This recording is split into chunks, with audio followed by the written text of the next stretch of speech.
Yeah. It's fine. You're good. Okay.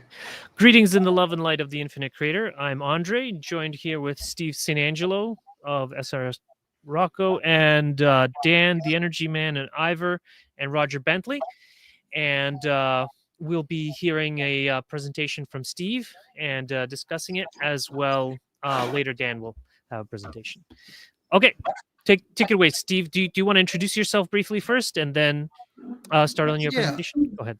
Well, I appreciate you giving me the opportunity. And a lot of the analysis that I do stems from a lot of the work from the people, in the peak oil chat. A lot of people like Charles Hall, Dan, Simon, Jean Leherrera, a lot of the different people, they put out the details. And what I tend to do is to see how everything fits together, because there's a lot of complexity in our world, but I don't see a lot of people looking at how all it's fitting together. And when you do that, you see it in a different lens. And so that's what I want to do with this presentation. All right, great. So I guess we'll get to your presentation then. Okay, all right. Well, peak net oil energy, has it finally arrived on the global stage? And that's the question. And according to the data, it looks like we're there. The thing we need to understand is the impact on the high technology and asset values, because everybody uses technology and everybody has asset values, either their retirement account, they have stocks, they have homes, they have whatever. So peak net energy I think it's going to impact everybody, especially in these two classes. So let's get started now. Briefly, I spoke about the late Bronze Age because I do believe this goes back in history. We hit peak net energy, peak EROI, and also peak overall energy in the late Bronze Age. I spoke about that in a past update. Basically, the ancients consumed massive amounts of wood. Here, they consumed lots of trees to make charcoal to produce copper. But that wasn't the only thing they used wood for. They also used it to cook. They used it to make build and ships. So they did the same thing for thousands of years. The Romans did the same thing on a very large scale. And this shows here how much wood it took to make the charcoal, to smelt metal at the peak of their empire, which was between 50 BC to 100 AD. And again, they cut down a lot more trees. They made iron. This was the Iron Age now, right? We moved into the Iron Age. And so massive amounts of wood were used to expand the civilizations. But I believe what is missing from the equation from archaeologists and history is the peak of these civilizations was due to the peak of EROI of their wood energy. And this all comes from the great work by John Perlin from the Forest Journey.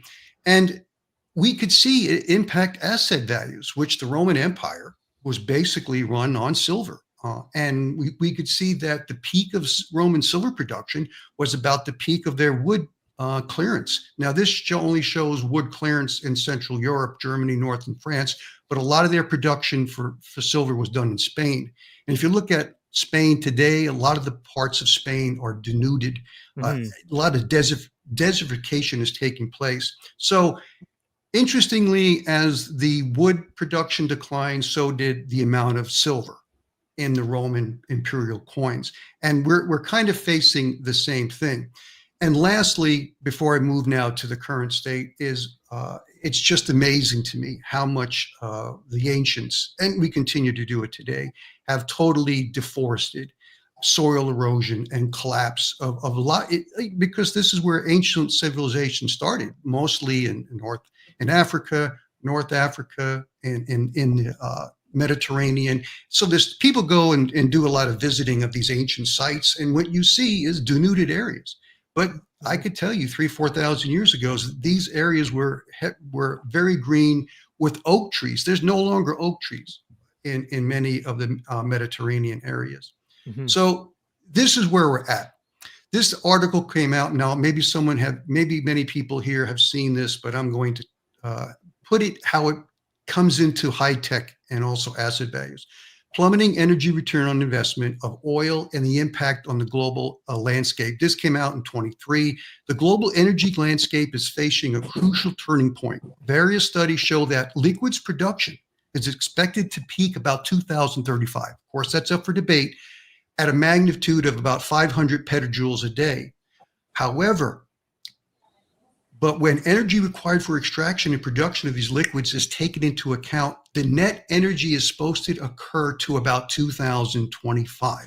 So as you can see with the red arrow, EROI, energy return on investment, as Charles Hall coined, is the starvation leads to energy cannibalism. And this comes from further reading, and it's based on this study by Deloney, Legretti, Murphy, and Protos. It was done back in September 2021. And what's amazing is that as of when I downloaded this article, this abstract, it only got 2,515 reads.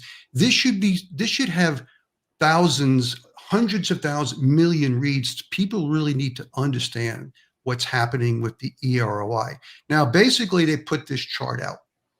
And what this chart shows, I'll simplify it. The top of the energy is the oil cost. Mm-hmm.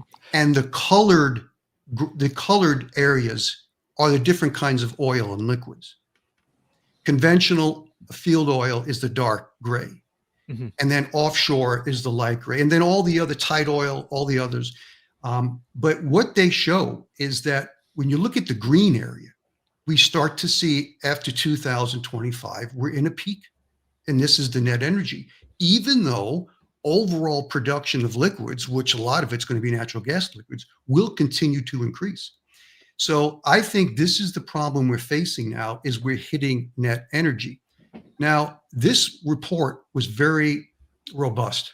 And what they did first, they had to get an idea of what peak liquids was going to be. And you could see all the different studies on the right here. And they picked global shift because it met a lot of the criteria, which is in the red box. So global shift suggests that peak is going to occur right around 2035, overall liquids. Again, that's up for debate, but this is what the report, this abstract, is going by. And you can see that Jean Herrera is also included in that group up to towards the top. Now, they also looked at the different ERI factors. They went through field oil, natural gas liquids, they broke them all down. And again, according to Global Shift in the red box, the oil liquids production for energy purposes should peak about 2034 with a magnitude of 551 petajoules a day. Removing the energy necessary for liquids extraction and production, we find the peak will occur about 2024. Now, they did not include 40% of natural gas liquids and 8% of other liquids because this wasn't used to generate the energy. So again, this was a pretty robust abstract on getting to this part of the report. What it shows here is in 1950, it was only 1.5 petajoules a day. That's what it took to produce the energy. By 2050, it's going to be 210 petajoules a day. And if you look at the chart to the right, they're forecasting by 2050, 50% it's going to cost 50% of the energy to produce this oil, these liquids. So, and it's going up in an exponential trend. If it costs 50%, are we still getting energy, or is that and that great point. Now, if you look at the red box that's highlighted right now, and this is as of 2021, this represents the energy return on investment. The cost of energy is 15.5% today of the gross net production, and that is projected to reach 50 by 2050. So this is their chart again. Now, I don't have their data, so what I do is I take this chart and I put it on my Get Data Digitizer to get approximations. Now, we're not going to get extreme details, but that's not important. This is the data that they came by. So I took that data and I made my own charts to show how the net energy cliff would look like. As we could start to see it peaks. It's peaking in 2025, starts to roll over in 2030, but it really starts to decline in 2040 and 2050. And so this, even though we're going to see, as they show, another increase, they're calling for an increase of production liquids for another 10 years. And I think we could see that. We could see more natural gas liquids. We could see production come from Argentine shale. I heard Saudi Arabia wants to produce some shale gas. So there's a lot more unconventional. The problem is it's not going to change the dynamics of peak net oil energy. And so when you take that data and you look at the EROIs, we can see that since 1970, which was 41 to 1, by 2050, it's going to be 2 to 1. And as Charles Hall and other scientists and other analysts have said, you start to get into trouble with the high-tech world when you fall below 10 to 1 energy return on investment. And I think that's the reason why we see all this debt coming in the world. Now, of course, correlation does not mean causation, but when you look, we had the 41 to 1 energy return on investment in 1970, but as you can see, the debt is really starting to increase as we go below that 10 to 1 energy return on investment after 2010. And right now, according to the data, it's about 5 to 1 energy return on investment, because the study shows we're already at 2021 a 15% energy cost. So I think we're already at that 20% energy cost in 2025. Mm-hmm. So what the problem is now, how is the net energy going to impact technology and assets? Because we all deal with those. The oil industry has escalated its depreciation. And what depreciation is basically, it's the financial accounting of how things wear out, how much they're wearing out, what the rate of something, capital, machines, or even oil wells. What we have on the left is a conventional oil well decline, 33% by the third year. And on the right, we've got typical unconventional oil well, that 80% plus or minus. So what's happening is we have moved from a very slow depreciation decline of oil to a rapid depreciation. And what's fascinating, that corresponds to high tech, because the new thing now is Bitcoin miners, because the president has pushed that we're going to be the Bitcoin capital of the world. And if you look at the depreciation of Bitcoin miners, they're just like shale oil wells. They decline 90%. They depreciate. The Bitcoin mining equipment depreciates 90% by the third year. So to find out what's happening, I looked at the top 4 Bitcoin miners: Marathon, Riot, Clean Spark, and IRA Energy. And I took their revenues, which is in the little Bitcoin bars, and then I looked at their depreciation. Their depreciation is 57%. And guess what? That depreciation is understated, because they're doing straight line depreciation. They're not doing that massive decline that happens very quickly over the first year or two. So they're underreporting the depreciation. So what people need to realize, technology, and I've brought up the Bitcoin miners because technology is depreciating faster and faster. Now, if you compare it to gold mining, which provides an asset, which has been money over thousands of years, and still a lot of, matter of fact, central banks now own more gold in value than they own US treasuries. That just changed within the last year.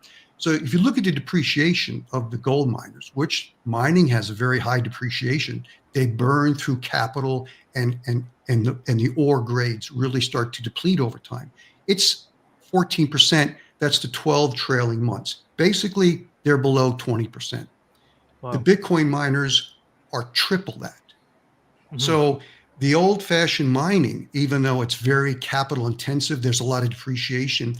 It's the Bitcoin miners are 3 times or worse. So that moves us to the new data center AI GPUs may have an extremely short lifespan, because now the whole thing is changing. We thought technology was moving fast. It's moving exponential now with AI data centers. And what this shows is data center GPUs for AI shorter lifespans than expected, only lasting 1 to 3 years. If they're used a lot, 1 to 2 years. Yep. And so the problem is you have to watch some of these things, how AI data centers are eating the world. I watched 3 different YouTube videos.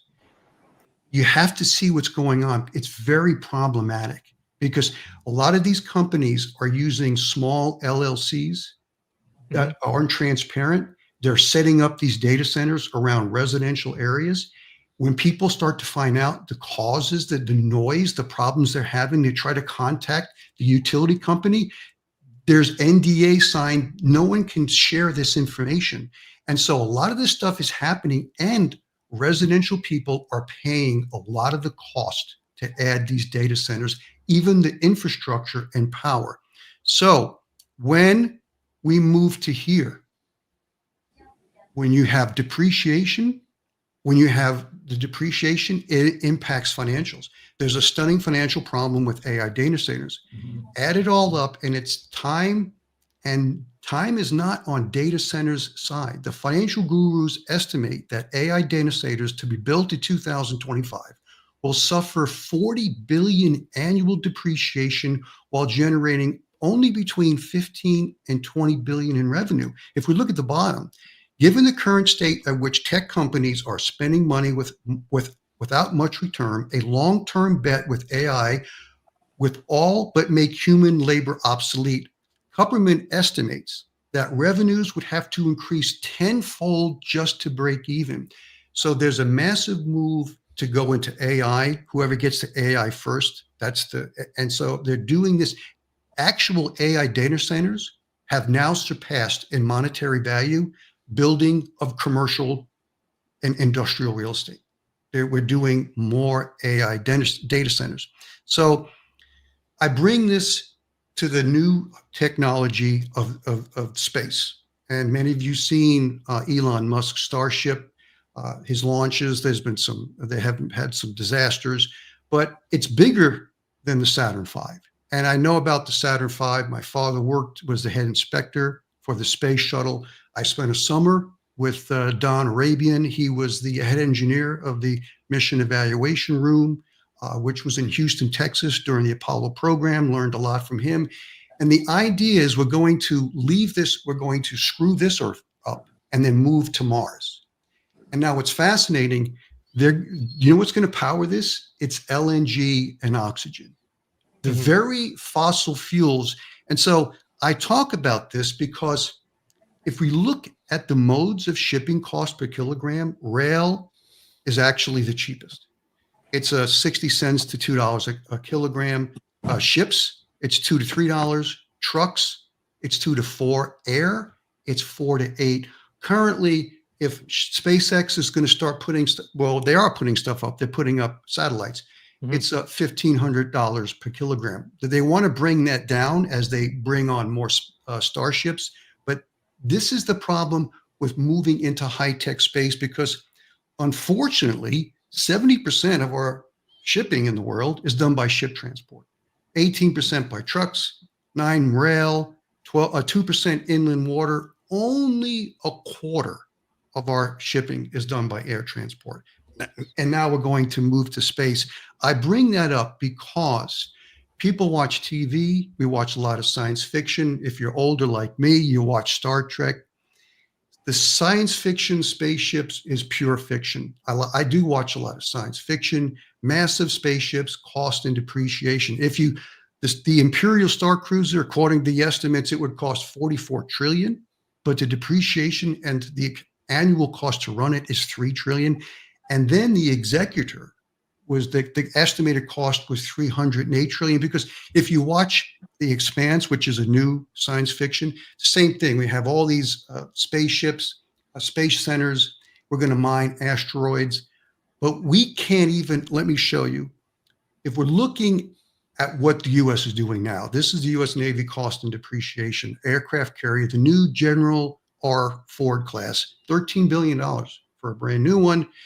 The estimated cost and depreciation is $1 billion a year.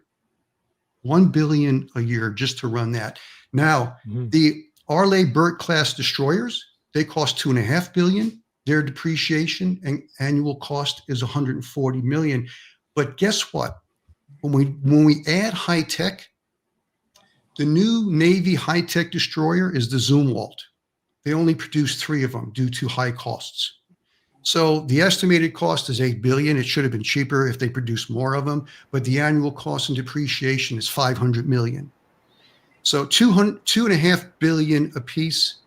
The cost was 8 billion for the three, and they had to cancel this due to the cost of high tech. And this is just putting a boat that floats on water. It's not a spaceship that you need. Bad engineering too. Yeah, it's not. You're not putting something in space where you have to provide oxygen. You have to recycle everything. So I bring it back to this. This is the problem we're facing. Even though we're going to see more liquids production, and I do think we are. I think the problem is the peaking of net energy, because that's what we really use for real growth, and that's really going to fall off a cliff after 2030. It hasn't yet, but I think that's going to really start to be problematic because of this. And I spoke about this at the Silver Symposium, the collateral trap. The United States Treasury is the foundation of the financial system. If you or I want to get a loan, we typically will put our home equity up for collateral. Even if we get, most homes have, a mortgage.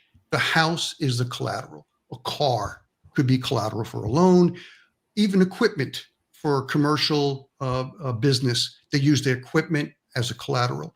The financial world uses U.S. Treasuries as collateral.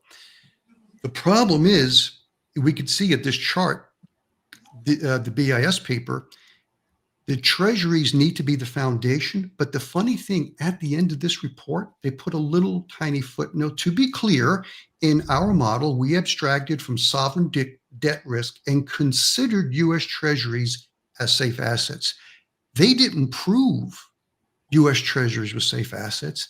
They just assumed U.S. treasuries. And again, these are the foundation of the global economy. So in conclusion, when you put it all together, and this is what I'm doing more research on, collateral needs to be something that's based on energy consumption in all forms and stages, which is labor, which is capital, which is raw energy. So this is the total estimated cost for various collateral types. We got U.S. treasuries on the left. I'm taking just $100, making it simple. Keep it simple, stupid. The only cost of a treasury is not making it. There's no cost. It's servicing it. So right now, if it's about a 4% interest rate, that's the cost. That's the real cost for that treasury. Well, if we look at gold over the last 25 years, the cost is 80%. All energy, labor, capital, everything, it's 80%. So silver, it's actually even higher. It's 90%. A home, I looked at what the home builders, it's like 90% to build a home. That's the cost to produce the home. So it's the energy in all forms and stages that gives assets their value. The problem is with peak net energy, I believe U.S. treasuries, which are debt, are going to become problematic. So in conclusion, I think the problem with peak net energy, it's going to be how it's going to start impacting high technology, because high technology is moving faster. It's depreciating quicker. And I think the way we're going to, if we're going to, like Simon and Dan and other people are working on solutions, it can't be with technology that's depreciating faster and faster. We have to design things that do not depreciate that fast. We cannot move into space with these spaceships that are a mile long, because these things break down. Equipment breaks down. A refrigerator breaks down in 10 years. And so I think we need to change the challenges. Technology cannot depreciate and break down this quickly. And so I hope this information kind of ties together how energy and peak net energy is going to impact high technology. And I also think asset values, and that's going to impact everybody, I think, in the next 5 to 10 years in a considerable way. So if you have any questions, I'm happy to, and I'll stop sharing now. Yeah, there are a bunch in the YouTube as well, and I see Ivor has his hand up. And I just had a quick question: if you also had the numbers for for the inland water transport, not just the ocean shipping. I don't know if. Yeah. Oh, the cost for inland? Yeah. I do not have that, but I imagine it's probably similar. Now, when it was shipped, when it was old fashioned, when they had boats with sails, there was no cost. There's no fuel being used, right? We're just using human labor. But I do think barges that are run by tugboats or boats, I think it's similar. It's similar to ship Okay. transport. All right. Yeah. My understanding it was less than rail, but anyways, we'll go on to Ivor. But either way, either way, if it's less than rail, we could see it's much cheaper than space Oh transport. yeah, definitely. Okay. Well, I was just going to ask about the fact that silver just hit today $45 an ounce, and I know that they're using a lot more gold and silver as a basis for the financial system. I hear they just started some of the UAE, some of those countries just started buying a lot of gold. I'm not sure, and just what you thought. Yeah, a lot of things happening. There's what's fascinating is there's always two sides of the story. With high silver prices, people who have been buying silver for years, they're selling silver. We had like 100 million ounces of silver bars and rounds and coins that people have been buying for years. They sold back in the first 7 months of 2025. But and there's actually a backlog of silver refining. The thing is, China, I think, released something about they're going to be doing a lot more technology with silver and platinum. And also they want to expand their wind and solar, I think 6x of what they had since 2020. So yes, this gold didn't go up a lot today, but silver and platinum did due to this reason. And so I think there's going to be a lot more consumption of the precious metals. But I do think going forward, the problems I see with financial assets due to peak net energy, I think you can't protect wealth in financial assets. It's very difficult. You can protect wealth in things that take a lot of energy to produce it, like gold and silver. And I think that's a missing component. So I do think we're going to see higher values of things that store value due to their basis as collateral due to their energy consumption. Okay, Dan? Yeah, one of the things that's happening right now in China, they're moving thousands of metric tons of gold into Hong Kong, and they're issuing warrants on it. And what Bloomberg's reporting is they're going to be introducing that into the repo market and the money market. It's a replacement for, instead of using treasuries as collateral in the repo, they're going to start be using gold warrants as collateral in the repo. So it's displacing the treasuries, and the reason why is these countries that belong to the BRICS nations, they're questioning our financial viability. That's why it's. And Dan, you're right. And here's a fascinating statistic. The United States savings, citizens, household savings, 975 billion. Chinese, 22 trillion. US dollar. Yeah. It reminds me of Germany during World War II. The German government a lot of the workers were working in armaments in the defense for World War II. They didn't spend the money. There's all this money towards the end of the year. China, they're holding on to a lot of their money. So it is a fascinating, Dan, things are changing. And again, U.S. Treasuries used to be carte blanche. They still are. I think they'll be around for a while because the dollar, there's nothing to replace it. Even though gold is doing it more, I think there's nothing to replace it because there's the euro dollar system. Right. That's outside the actual dollars, which Right. most people still deal with. Right. And so, that system is very dependent on treasuries for collateral. That's all true. But the reason why there's this underpin on gold is because China is requiring its insurance companies and banks to have at least 1% of their holdings in gold. And right now, even in the States, for example, Goldman Sachs has made the decision that their customers should have at least 20% of their holdings in gold. So the financial system is making this transition to a different type of collateral. And I understand what you're talking about, Steve, especially like down in, let's say, the Caymans and Luxembourg and those places where the Eurodollar system is centered. But there's this transition going on and has to do with collateral.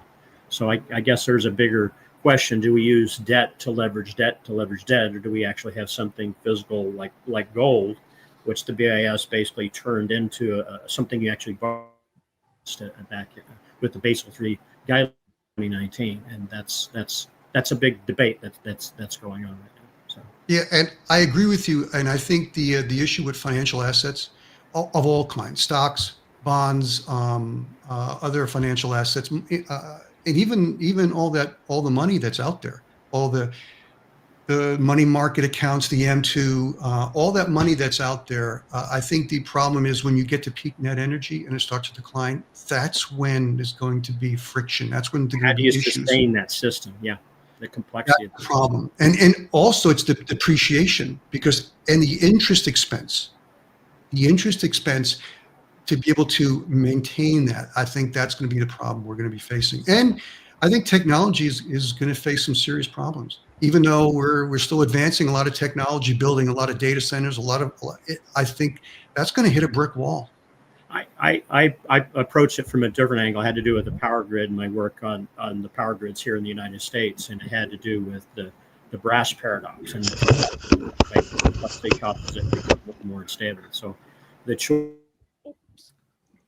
Oh, sorry. I accidentally muted you, Dan. I was trying to mute Charlie.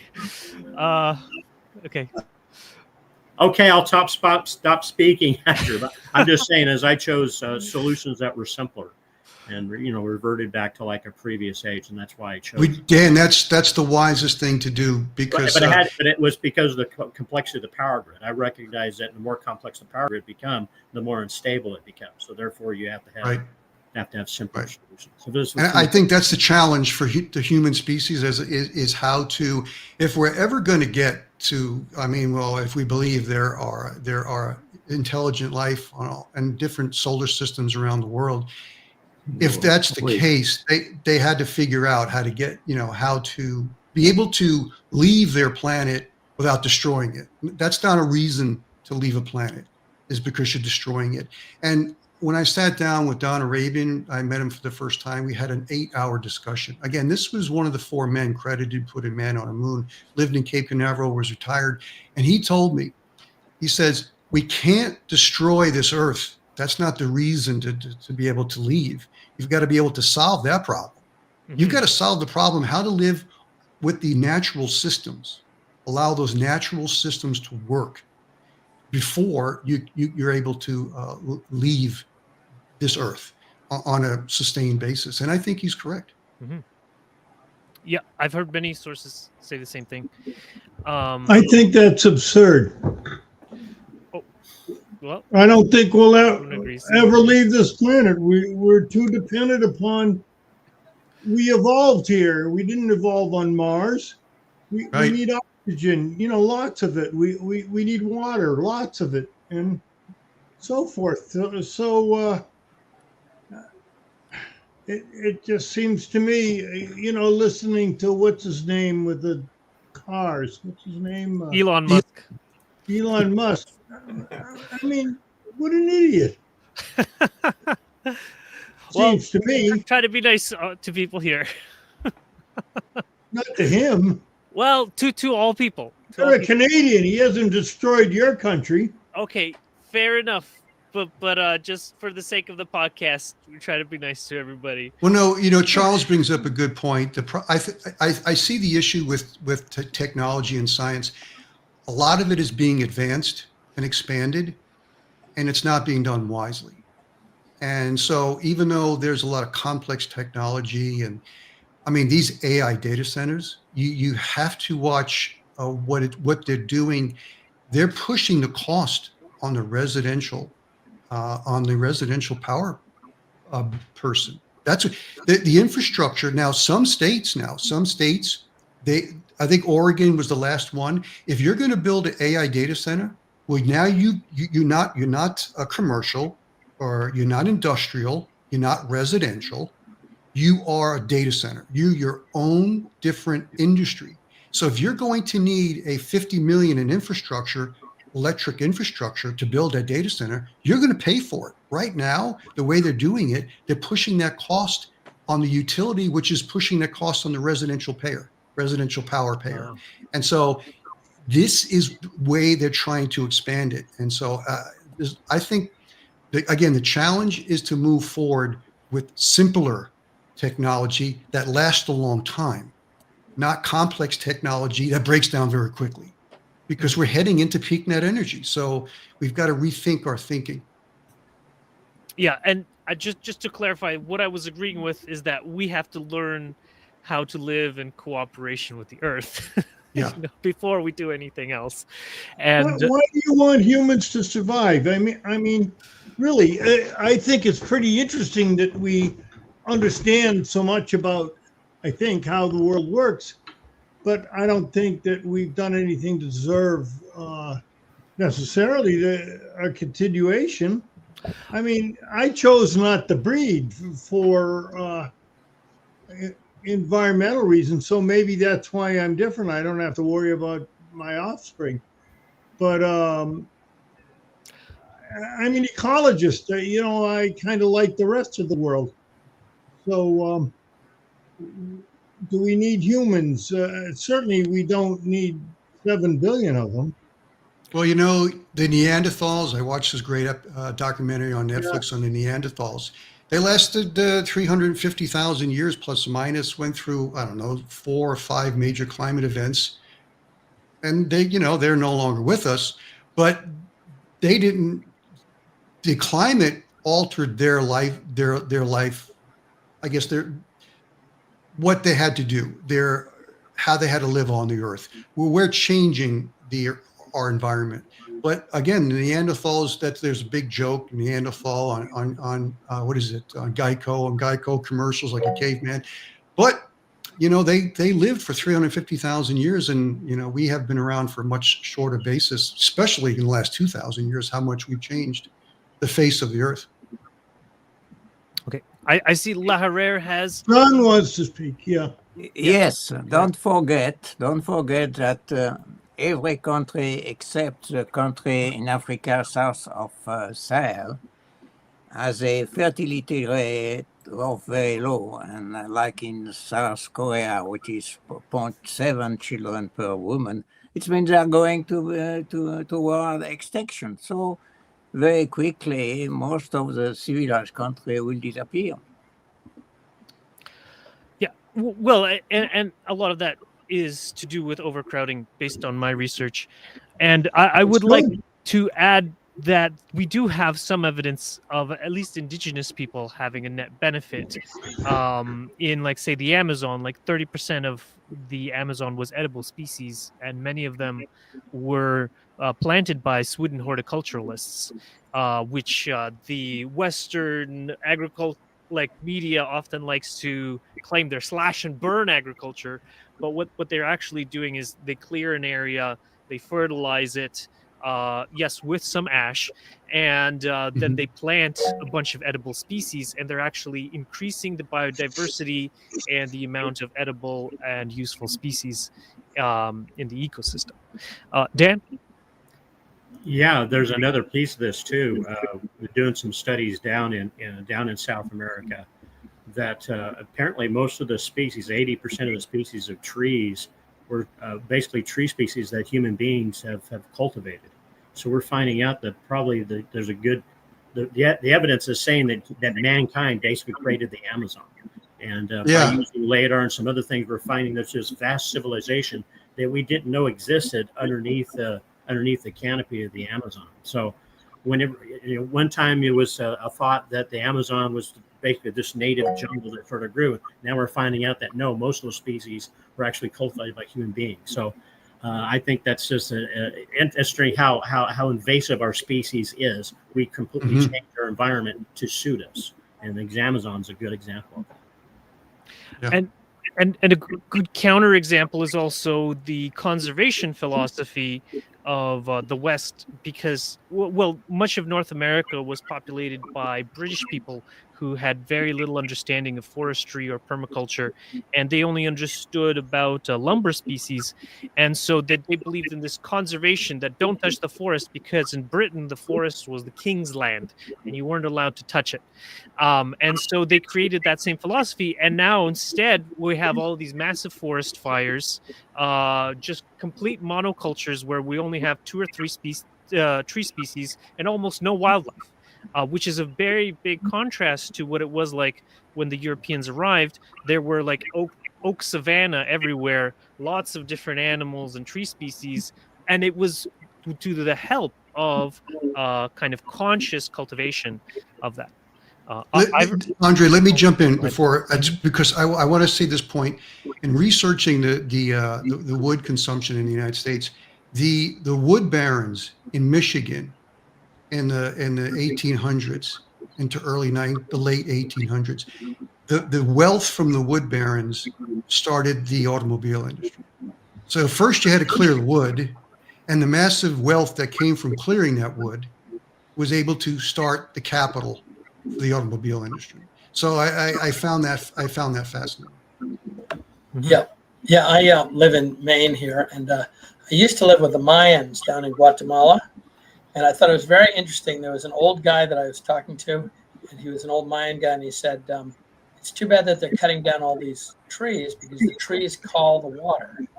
And I thought, "Oh, what is he talking about?" And then I realized it's true. The trees do call the water, and basically the biotic pump works because it just pulls the clouds inland and then dumps the water. And Right. the Amazon worked the same way. And I realized, like, talking to these Mayan people, they were like, sort of like, they didn't really say it, but they were kind of like, "Oh, okay, you guys are having this big time and you're making this empire and everything." We kind of tried that 1,000 years ago. It didn't work so great. So. Yeah. Yes, and I do have some questions from the YouTube. So it says, please ask Angelo about the difference between fixed capital and prodigal consumption. I pose the question, how much bank liquidity is freed up if Coke and Pepsi was liquidated? Public perception. I'm trying to understand what he's trying to ask that question. Okay.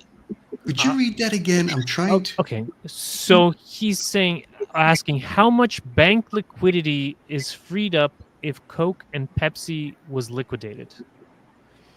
Well, you see, the problem is what kind of asset value is Coke and Pepsi? Bless you. What kind of asset value is Coke and Pepsi? It could be plants, it could be trucks, it's sugar water. And so even though it may, bless you, even though it may free up some liquidity, and there's a lot of liquidity out there, to me, it's really the quality of the capital and the collateral in the world. We don't have a lot of good quality collateral in the world or capital.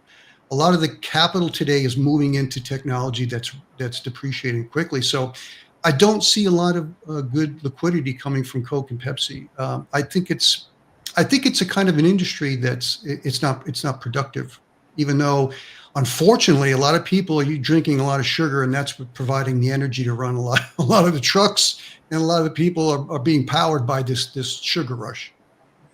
Mm-hmm. Okay. And I have another question. Can you address the Basin's prospects in this environment within the next decade?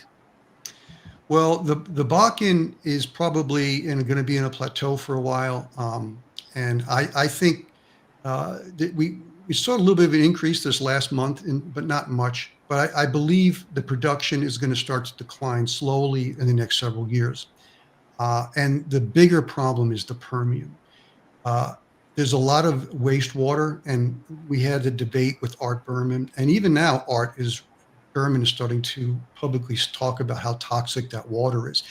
You don't have that issue up in North Dakota. We're not seeing as much water production as in the Permian. So I think the Bakken peaked. It's going to be in a plateau for a while, but I think it's going to start to decline a lot more, probably in the next 2 to 3 years. And I think the Permian is also going to decline, not only due to the reserves, but also due to now all the problems, all the externalities that are never factored in until it's too late, which is the problems with the wastewater. There's just too much wastewater, too much toxic wastewater. Okay, thank you. And Campo de Ramadan asks, the IEA showed in their 2025 report a 6-year oil production decline rate on average after peak, on top of the inflation seen during last year's. We need a lot of simplification and rational oil use. I guess that wasn't really a question. I don't know if you have a comment on that. No, the IEA, I think they came out, I think the rate of depletion was 8%. That's the new number. The depletion is 8%. That's the number they came out with. I think that's conservative. I think that's conservative because we're moving more into tight. Look at Argentina has been ramping up. They haven't surpassed their conventional, but they have offset it with the shale.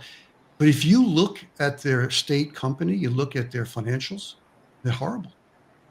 And I know Chevron's in there. So even though we're going to get more liquids coming out of the shale and tight, even I hear China is going to start producing more natural gas. Their oil reserves are all chopped up.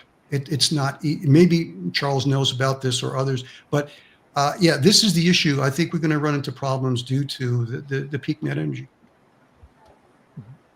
Dan? Charles, you got to unmute. Oh, Charles. Yeah. According to Exxon, the decline rate's actually 15%. That's what Exxon's claiming. Yeah. Charlie, you have to unmute. Okay. I think there's something special about the U.S. because I thought, why doesn't everybody use fracking because there's so much source rock down there?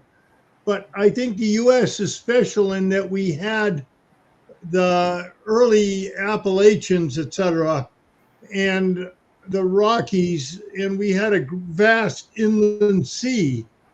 And that, I have a picture of it. Can you get me to show my? Yeah, you can share screen. You showed it last time, I remember. But anyway, we had two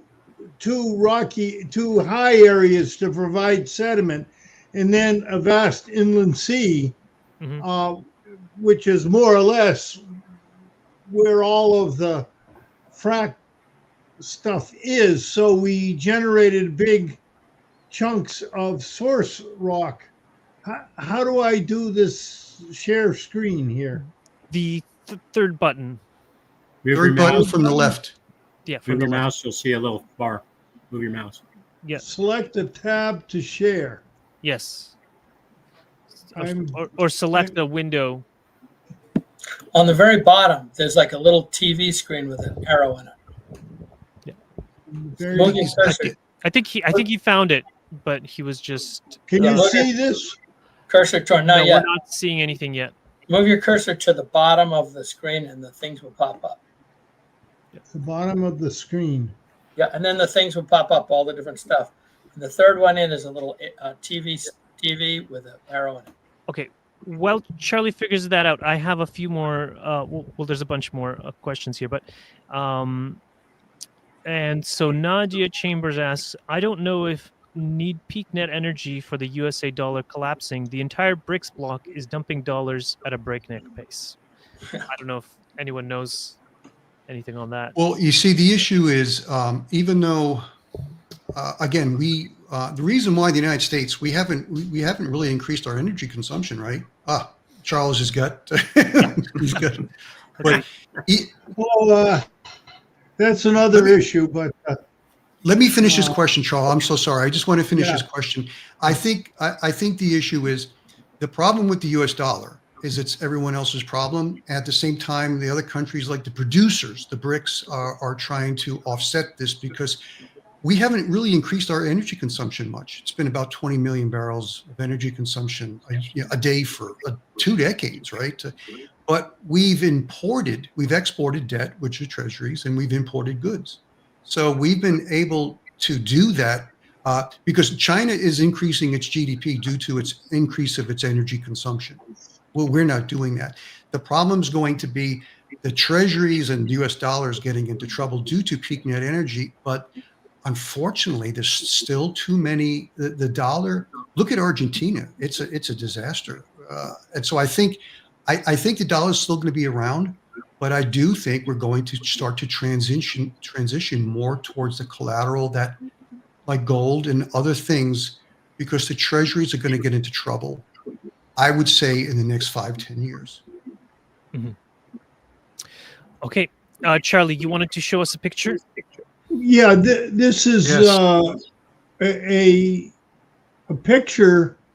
McMahon, I don't know him, but it's here's the reference: petroleum exploration and development, and it shows the evolution of the land structures in what is now the United States, and where all of our Marcellus and Bakken and Barnett and so forth, where all of our shales began. Mhm. But fundamentally, we had two big two areas of highland and a vast inland sea during when the earth was warm enough so that it could stratify. And that was a giant oil production factory. And Mhm. so I'm not one who can really speak about this, but it seems like this is a possible reason why fracking, why the source rocks are so easy to exploit in the United States. I mean, it's pretty difficult, but relative to other countries.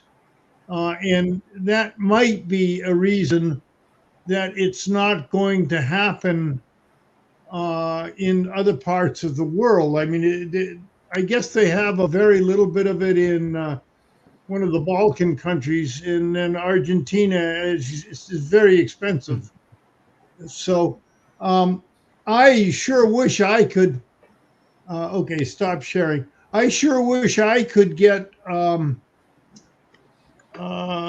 bit of money, not for me, but to support Adam Brandt, because he's done a very interesting. Have you all seen Adam Brandt's analysis of the EROI, essentially, of Bakken and energy return on investment of Bakken? And he shows that initially it was low in 2007 or 8, and then it reached a peak of pretty high, 35 to 1 or so,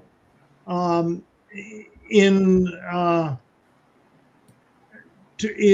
2013 or 14 or 15, and then it's headed south. It's quite steeply declining, so that if this trend continues or has continued, it would mean that the energy return on investment of Bakken by now would be less than 10 to 1, which is where we are with conventional oil, and declining rapidly.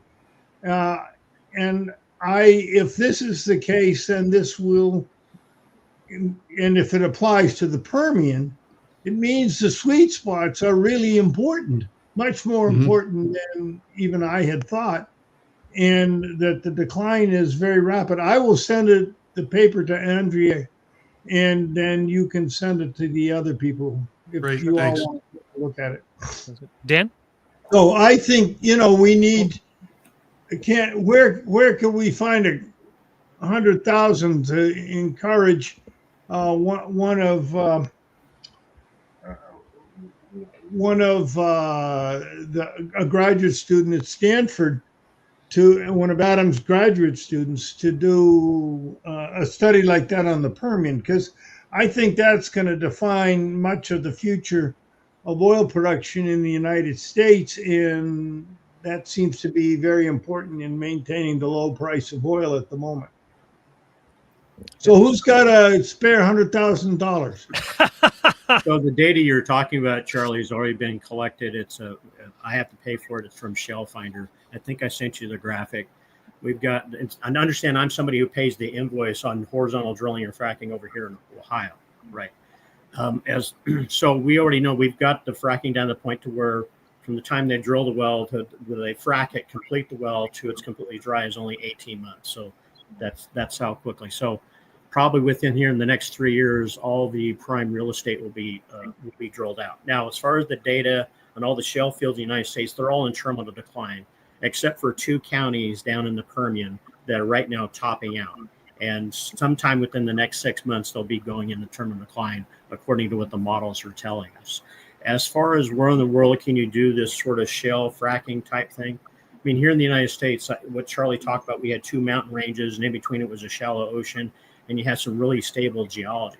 For example, over in California, there's some really great source rock over there, but because of the faulting systems, you can't horizontally drill and frack, because when you pressurize the systems, it leaks into the fracture network due to the faults, right? So you can't frack it. You can't maintain the pressure.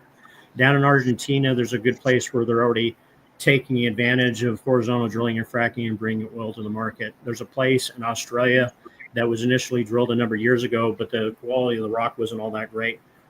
You would say, well, Dan, what about the Middle East, like the Persian Gulf? Again, the problem you have, the same problem in the Persian Gulf that you have out in California. You've got all these fracture networks and faulting zones that break up the geology to the point where you can't pressurize the rock. Now, the only other place would be just south of the Siberian oil fields there in Russia.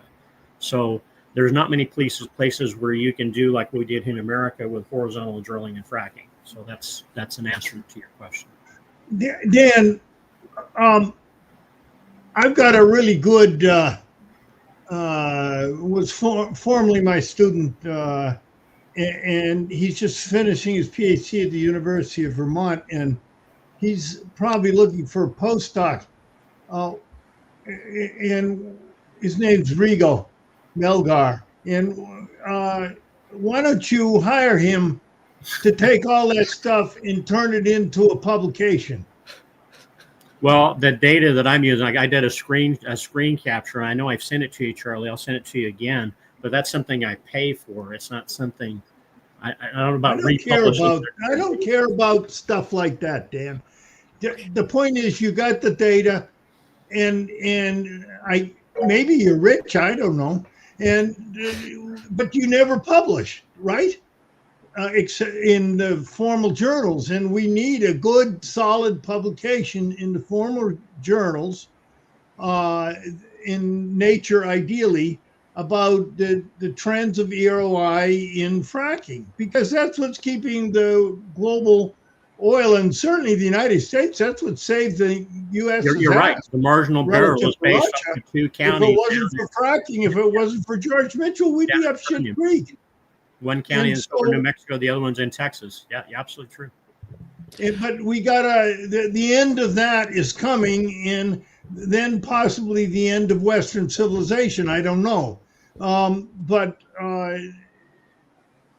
So I think it's beholden that you get this stuff analyzed. How's that? It's a guilt trip. Well, that paper that I just posted, well, David Murphy, that paper, they did my PhD student. Yeah, if you look at that, if you read that paper, it was pretty robust, the analysis they went through. And so they're suggesting, from the information that they have, the 4 authors of that report, that abstract, that we're already at peak net energy. And so, yeah, you can massage the data. Maybe we get some more shale oil from Argentina. Maybe we get some, but I don't think it's going to change your overall numbers. Well, I think we're there. I think we're already there. Yeah, Steve, if I've got a presentation. We're going to talk about the oil companies and basically the new fields are going to be coming online between now and the 2030s, and then we'll have this discussion after I present my presentation, the data that I have. Okay. Great. Look forward to it. All right. So I have a relevant question. Well, let me ask Jean Larrère. Jean, is that Yes. the future, the immediate future of the oil company, oil situation depends upon what happens in Texas and New Mexico? Is that right? In the Permian? Well, you see, I need data to answer, new data to answer your question. And up to now, I'm waiting for the IEA data, which is published in October. So when I have new data, I can answer. So Dan, send what you've got to Jean. Yeah, and CC me as Okay? well. Okay. Okay.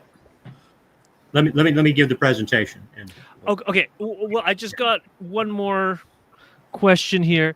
That's relevant. In addition to oil barrel is now $63, close to break-even point of Texas producers. They're laying people off as a response.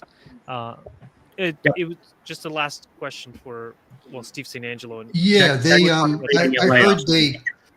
I heard they just shut down. I don't know if it was Delta. They just shut down a hub right in Texas where a lot of people would work and they would fly in and out.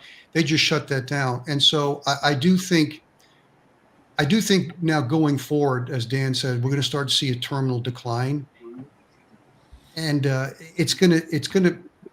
going to export less oil. And so what could you repeat that question one more time? I'm missing something. What did they ask again? So, they kind of made a statement. The oil barrel is now $63, right, close to the break-even point of Texas producers, and they're laying off people as a result. Okay, the one thing, thank you for, I follow, and I think some people here follow Mike Shellman. He's got the Oily Stuff blog. He worked 50 plus years as mostly conventional oil, knows all about Texas, Oklahoma, knows most people there. And he's really very skeptical of the shale industry. He believes that break even is much higher. And they're not factoring in closing costs, closing in these wells. I think it's north of $100 break even. Well, Steve, I can actually answer that question from the guys that actually work in the industry. Whenever President Trump put tariffs on steel, he drove the average break even across all the fields from $74 a barrel to $84 a barrel. So if you want to know why the drill rigs are dropping off each month, we're losing more and more drill rigs, it's because those are ones rolling off a contract. We're stacking up the drill rigs as we speak. It's because the break-even cost it's got to be higher than $84. Otherwise, it's just not economical to do it. Dan, you're right. Dan's correct, but also that does not include paying down debt. Yeah, that's true. They're sitting at about $200 billion worth of debt. The break-even is it's like you're cooking a meal, but you're not paying for the plate. Yep. You're not paying for the silverware. You're paying for the food. The break even doesn't include all costs. And I would say it's 25-30% more than that. Steve, they're sitting on about $200 billion worth of debt. Right. So the break even doesn't pay down debt. I was 5 years ago during Trump's first administration, I wrote a short piece for a political rag called The Hill. And it was said that Trump had losers to thank for his economic success. And that was because the price of oil in the United States was half the price that it had been in the previous Obama administration. And it was half the price that it was in Europe, which allowed American industry to make things far cheaper than other countries could.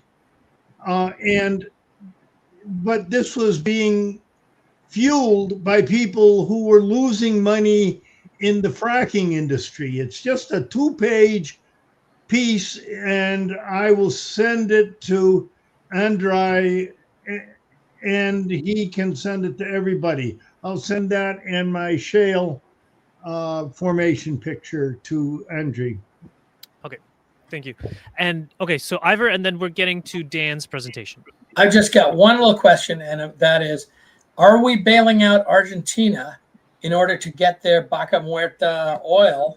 And what kind of a deal do you think we're actually making? And the answer is the Federal Reserve has already started the process. They're doing currency swaps as we speak. Yep. I mean, do you think we got a deal that we're going to get their oil or something? And Ivor, wait, we can talk about it in my presentation. I can tell you what companies are drilling down there, so you make the decision. Ivor, is that you doing all the posting on the peak oil barrel? No, I don't post on peak oil barrel. Wow, there's a person named IVER, and they've been just posting crazy. I thought that was you. No. No. All right. No. All right, Dan, let's take it away. Another Ivor in the world. You want to share your screen? Mm-hmm.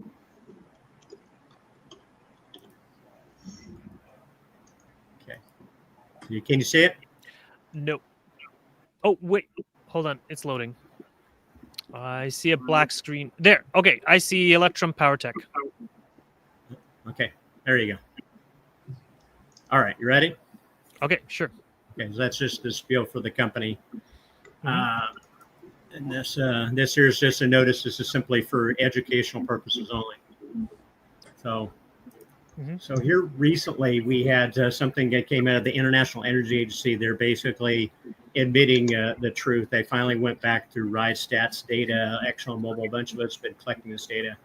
We came to the conclusion that a lot of us on this team have already came to. And that is that basically that when it, which we talk about the shale wells declining fast, that Red Queen effect with many losing 70-90% of their output within 3 years. The Energy Information Agency says that global fields are depleting faster than thought. Most spending now just fights decline. The U.S. oil direct rig count has declined by approximately 60 rigs this year, including 59 rigs in the second quarter alone.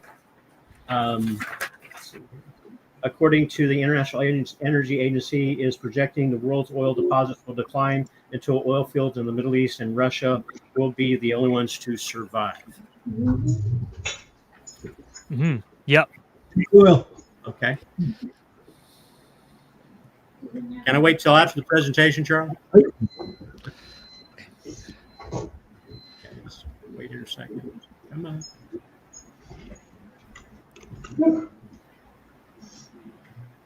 Okay. Is it not working? Yeah, I've got it. I see it in the little window on your thing. Okay, I see Red Queen syndrome hits global oil production. Okay. That's what's main screen right now. That's what you say. Okay, next one. Okay, so this is a capital efficiency KPIs are becoming harder to outperform. So world oil companies are spending 9% of Hold on, I'm their just capex. okay. There. Okay, now I see it. You got it? Yeah. Capital efficiency KPIs. Yep. Right. Okay. Good. World oil companies are spending 90% of their capex just to maintain oil production. Most oil and gas companies have been hit or miss the past few years in their guidance, and when they exceed or miss, it's by single digits. As per a number of financial advisors I've talked to, basically this is one of the reasons why they don't invest in the industry is because there's just the profits aren't there. They're expending 90% of their capex just maintaining current oil production. And the costs are continually going up to maintain production. And obviously you can see we've got ConocoPhillips, Diamondback, Hess, Occidental, Devon. You notice Hess, that was before Exxon had bought them out. So that's pretty good. Next. So the exploration and production process. You got 3D seismograph, wildcat drilling, and then online production. Online production is broken into engineering, procurement, and construction. Just hold on a second. I don't know why but it's lagging. Okay, there. Okay, 3D seismograph. Okay, I see it. Okay. All right. I'm just pointing that out. It's a 3-step process. It starts with these guys go out there with their sounding equipment. These days on the bottom of the ocean, they have ROVs that they place on the bottom of the ocean. When they find some interesting structures underneath the ocean, they basically take the picture from 3 different angles to form a 3-dimensional model that you can see under the ground.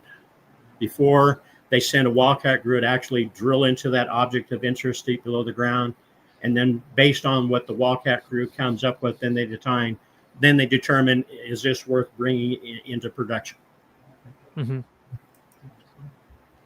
So these are the new fields that we got. Just hold on. It just needs to refresh. Okay, there. There it is. Go ahead. Okay. So these are say 3 of these are greenfield projects, 5 of them are brownfield projects. FID means final investment decision. So the project name is obviously on the left. And we'll go through each country where the projects are. And of course, I've also got here the operator of basically all the different energy companies and the projects. And you got there the total estimated cost of the Shana and Des up at the top. That's $2.9 billion. And then Maraba Phase 1, that's $1.2 billion. So that gives you an idea how much money we're talking about spending. And understand the projected active year. That's basically the year starting from there on out. So like I said, 3 of these fields are greenfield, and one of the rest of them are brownfield, meaning it's an existing oil field that already exists out there. When it comes to the new greenfields, we're talking about the project type says new. Understand it'll take anywhere between 7 to 10 years to bring that oil to market, because if you notice, all these are offshore. None of them are on the line. Mm-hmm.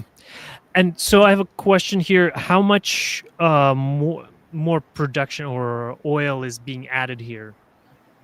I'm not making any projection as to how much. Well, we'll go into each one of them, and it gives some projections. But the truth is, until they actually get into the field, it's hard to. I don't like saying. I'll put it that way. Okay, fair enough. The companies have projections of what the projected recoverable reserves are.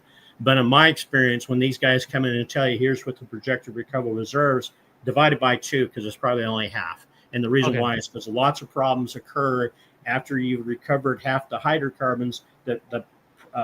Your ability to do the production, the costs tend to go up to the point to where I've seen companies either just file for bankruptcy and avoid and basically abandon projects. So, and it has to do with, so when you see, whenever they say projected available reserves divide by 2, that's probably what they're actually going to get to the market, and the rest of it is going to be problematic producing.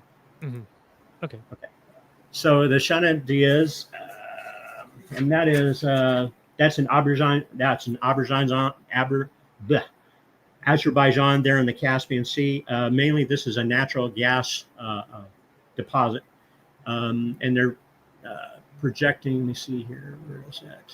They're no, I don't have a projection or how much what the projected reserves are. It doesn't say. But in any case, it's out in the Caspian. It's offshore. It's not on land. It says 22 trillion cubic feet. 22. Okay. Mm-hmm. And this is a Marabri, and that's down in Brazil. It's a greenfield. Unfortunately, none of this production. This is offshore, obviously. Unfortunately, none of this production will be available to the market until sometime in the 2030s. And this is natural gas as well, or what are we talking? This is oil as well. Targeting 51 as barrels of oil a day. It's okay. It's oil. Okay. It's heavy oil. Mm-hmm. It's down there at the bottom. It's just heavy oil. Shallow water. Heavy oil. Yeah. Okay. But the problem is it's greenfield, so therefore you're talking 7 to 10 years before you're going to be loading that oil onto an oil tanker. Mm-hmm. Mm-hmm. Okay. So 2030. Right. Hidea, and that's in Indonesia, again off the coast. I think this is another natural gas, if I remember correctly. No. Let's see. It says Hidea oil discovery. Yeah. Carbonate reserves. 2021. Yeah. Mm-hmm. And just to clarify, these are projects that were approved this year? They were approved this year. Mm-hmm. Understand that the actual work on the project won't start until 2027 and or later. Mm-hmm. Charlie, did you have a quick question? Oh, you have to unmute.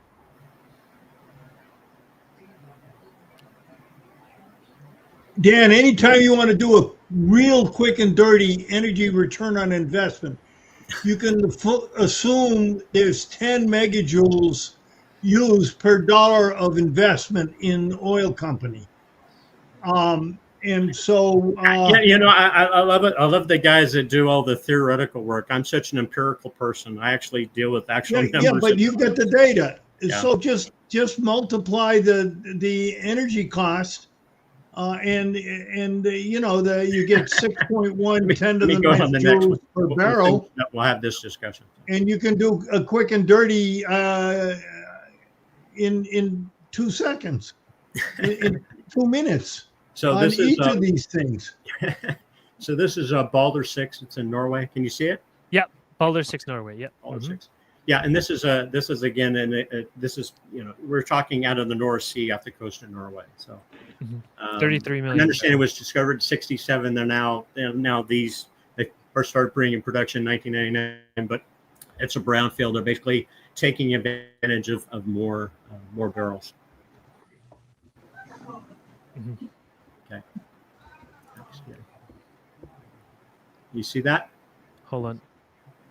I'm just loading it. Okay, Bayram, Malaysia. That's that's in Malaysia again, off the coast. So yeah, that's another oil. I don't know what the grade is. I have to look back on what the grade is. But Yeah, another again. The point is, it's another offshore.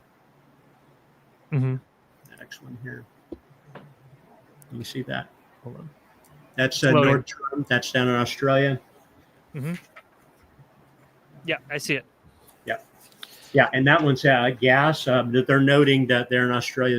The Australian government is noting that starting in 2027, there's going to be a shortage of natural gas in Australia. And so Wow. even with bringing this field online, it's really not going to alleviate the problems we're having down in Australia. Mm-hmm. And that's basically how this is going to play out. Basically, around the periphery, as the hydrocarbon resources deplete down, it'll shrink in toward the center, which goes back to what the International Energy Agency was saying, that basically all the other sources deplete first, and the last resources of hydrocarbons on the planet will probably be in the Middle East and Russia. Mm-hmm. You see that's Wasana, Thailand. Mm-hmm. And that's another, like I said, that's 10,000 barrels a day expected. It's conventional oil, shallow water. But yeah, again, it's offshore oil. It's not, none of it's on land, which means that the costs go up. And I'm seeing none of these are very large. These are all pretty small. Yeah, none of it's really gangbusters. Mm-hmm. Not like Guar or some of the stuff we drilled in Russia. Yeah, not close. This Golfino in Brazil, again, it's off the coast. It's heavy oil, and that down there gives you an idea. If you can see the little map there off the coast of Brazil, all the different places where they've found the deposits. And like I said, when the guys do the 3D seismograph, they basically image the objects underground. Talking to some of the guys that do the seismographs told me that any of the objects underground, they figure out the volume of whatever that object is, because they don't know what it is until they drill it, right? Because it could be gas, it could be sandstone, seawater, it might be oil. It's hard to say. But basically the object, the actual volumetrics of the object, it has to be at least 1 billion barrels in volume. Remember, a barrel of oil is 42 gallons, right? And that's assuming that only 10% of it's hydrocarbons, which is about 100 million barrels. So anything smaller than that, they wouldn't actually drill because of the costs of drilling it offshore. Mm-hmm. And I just want to clarify for viewers that you see it says 12 million barrels here, and we're currently using 100 million barrels a day. So the world, 103 million barrels a day, yes. 103. And so this is going to add several hours of production globally. Yeah. Next one here. Okay, and this is just to re-show you. These are all the different projects and what it is. And only one of those was conventional gas. The rest of them were basically heavy oil and oil. This is all the new projects that are coming online.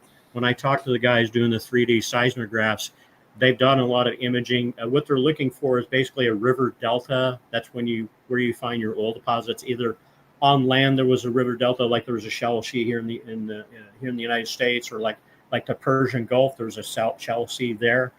Those onshore deposits have already been mapped out and taken advantage of, and so forth. So the places where they're looking at, they're just not really finding much out of it.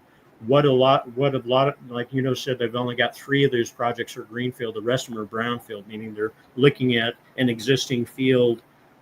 Basically, how can maybe there's something there I missed, or how can I better get at the deposits there, as the information that they're giving the oil companies. So if you hear these guys talking about we need to do a lot more exploration to find that new oil, understand these guys already have maps, 3-dimensional seismographs of all the shores all around the planet already. So basically, people are going to pay them to rework they've already done, is what I'm trying to tell you. And like I said, any of the smaller objects underground, they're not going to drill it, mainly because it's too small and the costs are too high. Also notice all this is offshore. All of it is offshore. So this is all the stuff that's going to get developed within the next 10 years. And then also notably, the largest one that I saw there was 30 million barrels, and that's enough for 8 hours of global. Yeah. So we've maybe found a day and a half of new oil this year. Yeah. That's what it was. And like I said, the guys that do the seismographs are telling me there's just not much out there. They've already mapped it, is what they're telling me. And then, so I go to the conclusion, and I've got here The costs are rising to maintain oil production. Big oil is gasping for new investments. Their performance is low. That's why they're not being invested in. Depletion rates are higher than expected. And like I said, the International Energy Agency is saying it's about 8%. ExxonMobil says it's 15%. I don't know who's right, that some government agency versus an oil company. The seismograph companies are not finding many new prospects. All new prospects are offshore, very little exploration onshore. Declining output from oil and gas fields means that oil production will gradually become concentrated in the Middle East and Russia. So if you think about what I've just said and take into context, we have a war going on in Ukraine, and of course the Middle East is always unstable. So that'll tell you a lot about the geopolitics of our world, because obviously I can't be the only person that knows what I've just showed you. Mm-hmm. All very good points. All right. Any questions from the audience, the panel here? Before I get to the so Dan, thanks for showing. So looking at all these things, it confirms what you already know, is that we do have, I mean, even the EIA and the IEA, they've been talking about, undiscovered additions, and they put a big chunk there. So these are some of those new finds that we're going to bring on, but it's not really going to change your overall data. No.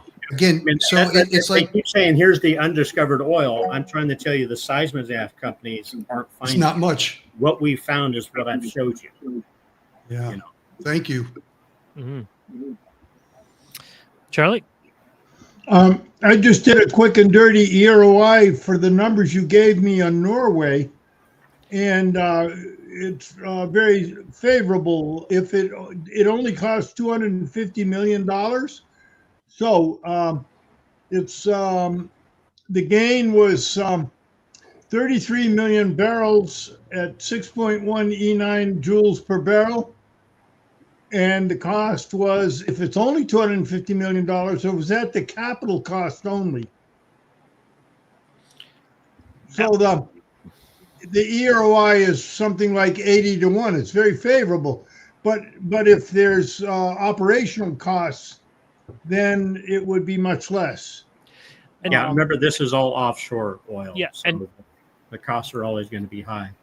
And the ocean's very hard. Dollars will be more, but it's still around 10 megajoules per dollar, roughly. I could probably do better than that. But the world is consuming 103 million barrels a day. No, there's not enough oil to make any difference. I'm mosquito bite. trying to get the EROI. Yeah, we're not expanding the reserves, is what I'm getting at. It's a mosquito bite. Yeah, it's true. It was, much of it was gone during the time of the podcast. We already consumed that much oil. And then you have to remember these are projected, and like Dan was claiming, so they claim 33, but most likely it's going to be closer to 16. I said divide by 2, 50% of it they'll be able to bring to market, and then after they've done the first 50%, the cost will just go up. And remember, the ocean is incredibly hard on this equipment. Mm-hmm. It's just like one of the things, I may sound heretical saying this, I'm not a really big fan of offshore wind, and the reason why is the ocean is really hard on wind turbines. Very expensive. Maintain, do anything in the ocean is very expensive.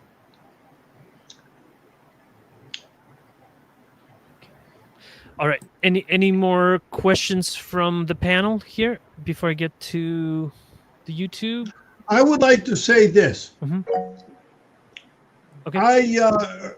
I belong to the Canadian Club of Rome and listen to their things, which all of you would be interested in. And Ray Lowry gave a really good presentation yesterday about how rapidly electric cars are taking over much of the world, especially China and Europe. That's just a note that we may be overestimating the demand for oil. I don't think so, but which is because it's still increasing. But the rest of the world is turning very, very rapidly, not the US and not Canada so much, but the rest of the world is turning very rapidly to electric cars, and we should be aware of this. But it's going to take a long time to replace the fleet. Even electric trucks. Ray gave a good rationale for why electric trucks make sense.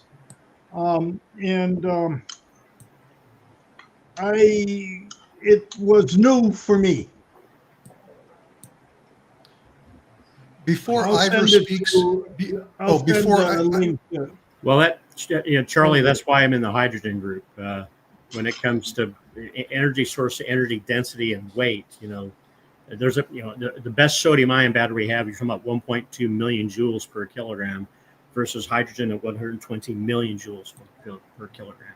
I mean, that's why the Department of Energy, the Department of Defense, the Pentagon. That's why we walked down this path for our military technology. And that's why we're doing the hydrogen stuff. Raymond really dissed hydrogen. He thought, so you might try to settle it out with him if you're interested. I don't know. But he didn't like hydrogen at all. I want to just jump in before Ivor talks because Charles brought up about the green energy EVs. Well, we know China is the largest producer, and also they're adding a lot of capacity of wind and solar. The problem with China is they're adding so much wind and solar. They had a maximum curtailment rate of 5%. They had to raise that to 10% this year because they're curtailing twice as much of their wind and solar because they're adding it so quickly in places that, and so the idea is we'll add grid batteries, we'll add something to kind of to save some of this power. Tibet in the first half of 2025 curtailed 30% of its wind power. Steve, that's not correct. There's somebody that I designed the computer system that controls the power grid for 26 states and parts of Canada. The issue with wind and solar is those are DC sources that you have to turn into AC using inverters. And when you get up right around 12 to 15%, your power grid becomes unstable. You're not able to maintain the frequency. And a lot of the big baseload generators shut down. And that's what happened in Spain. So you're right, China is actually curtailing a lot of it. And the reason why they're doing it is because of grid stability. Right. And regardless of the reason, they wouldn't be curtailing it if it wasn't a problem. And so they're adding so much wind and solar in the desert. And so they're going to be adding even more. And the problem with EVs, you're front loading the fossil fuels. Right. That you haven't saved anything. You're just front loading the fossil fuels. I mean, when we did the analysis on EVs, if we replace 6% of the cars here in the United States with EVs, it would cause the power grid to become unstable. Just the presence of the load of the EVs in the power grid. And I looked at the data, our world in energy, they showed that the increase of green energy, wind and solar from China since 2015, there's more coal-fired generation. It's one thing. Building a lot for like 50 nuclear-fired power plants. So. Yeah, and they're building more nuclear power plants, but it's one thing to add your wind and solar if you're reducing your coal, but they're increasing their coal, and they still plan to increase more coal. And so, and actually, they've had shortages. They've had problems during the summer. So, I think the green energy miracle for China is going to be very problematic in the years ahead. They haven't done it right. If they did it right, that's one thing. They're not doing it right. They're doing it too quickly. I mean, what took the U.S. 100 years to become a global superpower, China has done it in 25. I just wanted to say that we don't have to have large EVs. EVs could also be a much smaller thing and could take you just around a town, and then you could get into something that's very efficient, right. Like rail. Things with rail. So there is a simple solution to the mobility project.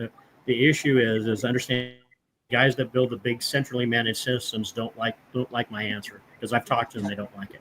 And that is you build distributed energy systems. And here in the United States, we have 4,078 counties. You build a energy system that fits the county, and that way it's a redundant system. But when you build a system like that, it's not gigawatt reactors and so forth. Maybe 100 to 200 megawatts per county is about all you'll ever need. And that's how you how you be able to build a system, and you would be able to have electric vehicles and more hydrogen powered vehicles by making a distributed grid. Much like how when we built the internet, we built it with these atomic pieces, so that way if a piece was taken out by the Russians or whatever, we could route the traffic around the damaged area of the grid. And you do the same thing with the power grid. Yeah, that's Vaclav Smil's idea. He had that idea of there's a whole lot of things feeding into the grid at the same time that other people are taking out, like somebody's solar panels or whatever it is. It's all feeding into the grid at the same time that other people are taking out. And like you say, it's a million instead of one or two giant sources. And, yeah, you don't need gigawatt power plants. You can use, like I said, 100 or 200. I mean, 100 megawatts, you're talking about 50,000 houses. That's most towns.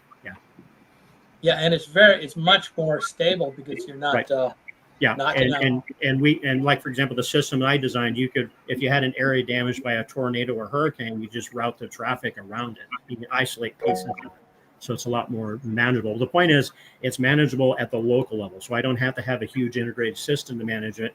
I have, basically it's relying upon the mayor or the cops in your town to manage your power grid. It's much more efficient, much better for the public. Mm-hmm. Yeah, like the deep geothermal. I do have a very persistent YouTube person that really wants to know about Williston and if it's going to become a ghost town because it's based on the Bakken oil economy. Yeah, the Bakken will become a ghost town 15 years. Okay.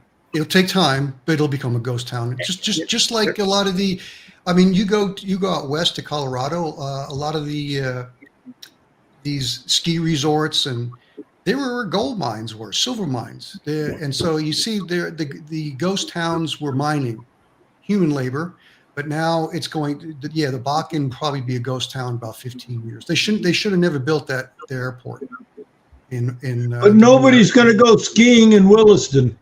No one's going skiing.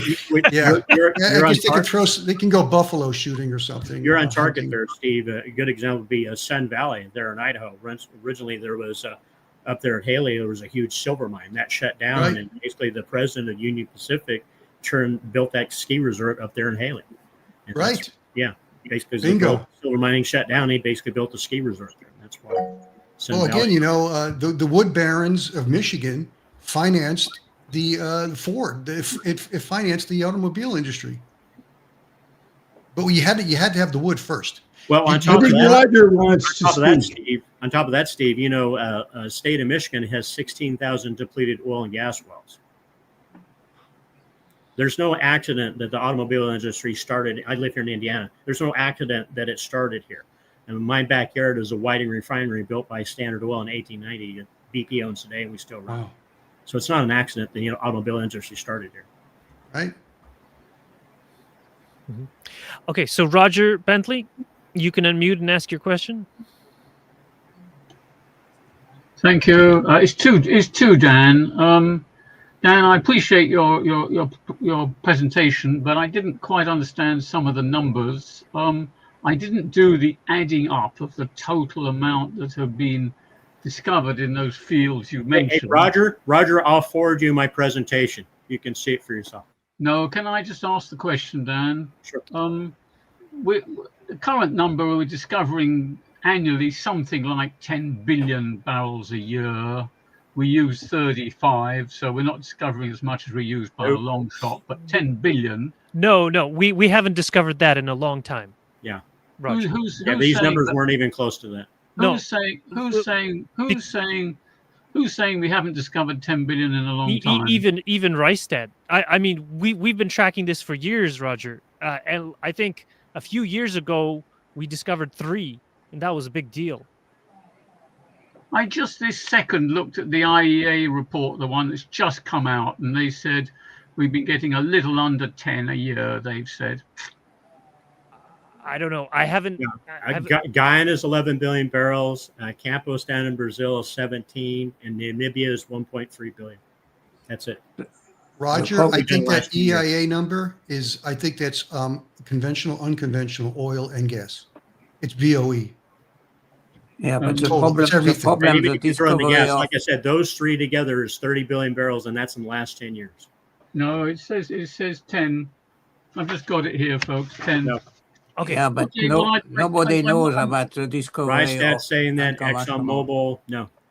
Jean, what are you saying, Jean, please? I just say that nobody knows about the discovery in the past of the LTO, the Light tang oil. unconventional oil. So what they are talking about, it is conventional discovery, not. Because Okay. nobody knows the reserve, it's supposed to be estimated by the volume of the oil in place and multiplied by the recovery factor. But for unconventional, you don't know what is oil in place because it is in a fracture. And who knows the volume of the fracture? So nobody knows about how much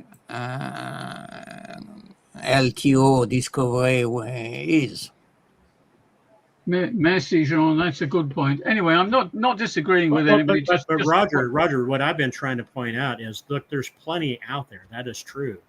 But a lot of it's going to get abandoned because it's not economical to extract. For example, when I was telling you about the guys doing the three-dimensional modeling, the guys do the seismographs, there are these objects out there. They don't know what's in them because it's too expensive to drill them. So they're never going to know. And that's why I think EROI is going to ultimately be the ultimate You're determinant. absolutely right, Charlie. The ERI, because the ERI is too high for this, even because the guys were telling me that object could be sandstone with iron oxide. It could be seawater and sandstone. It could be, they've hit natural gas where it was 70% carbon dioxide, only 30% natural gas, economical to separate. Therefore, a lot of that stuff that's going to get developed, a lot of it. Okay, thank you, folks. Much appreciated. Much appreciated. Thanks a lot. Thank you, Dusty, will you tell us who you are? Dusty, will you tell us who you are? Oh. Yeah, here I am. Yeah, we've talked a few times, Charlie. I've been on here. I just was late to the party today. Okay. That was an interesting question that YouTube person asked, and I'm curious about a broader topic on that from you guys. As we see, like, getting closer to where we actually are having struggles on the oil front and it's having impact. Well, arguably, maybe we are already and have been for a while, especially on the EROI front. But what do you see as towns consolidate? It'd be neat to almost see a map of where do you think humans will migrate, and like, how will a lot of small towns become ghost towns because we just don't have the energy to continue supporting them, and will people consolidate, and where? That's kind of like a projection I really want to know. There's kind of an easy answer to that, and that is, and kind of look at your local area and kind of think about the supermarket and food. Can you grow food in the area where you live? And what are the inputs for doing that? Because human beings don't need cars and high tech to grow food, but they do need food to live.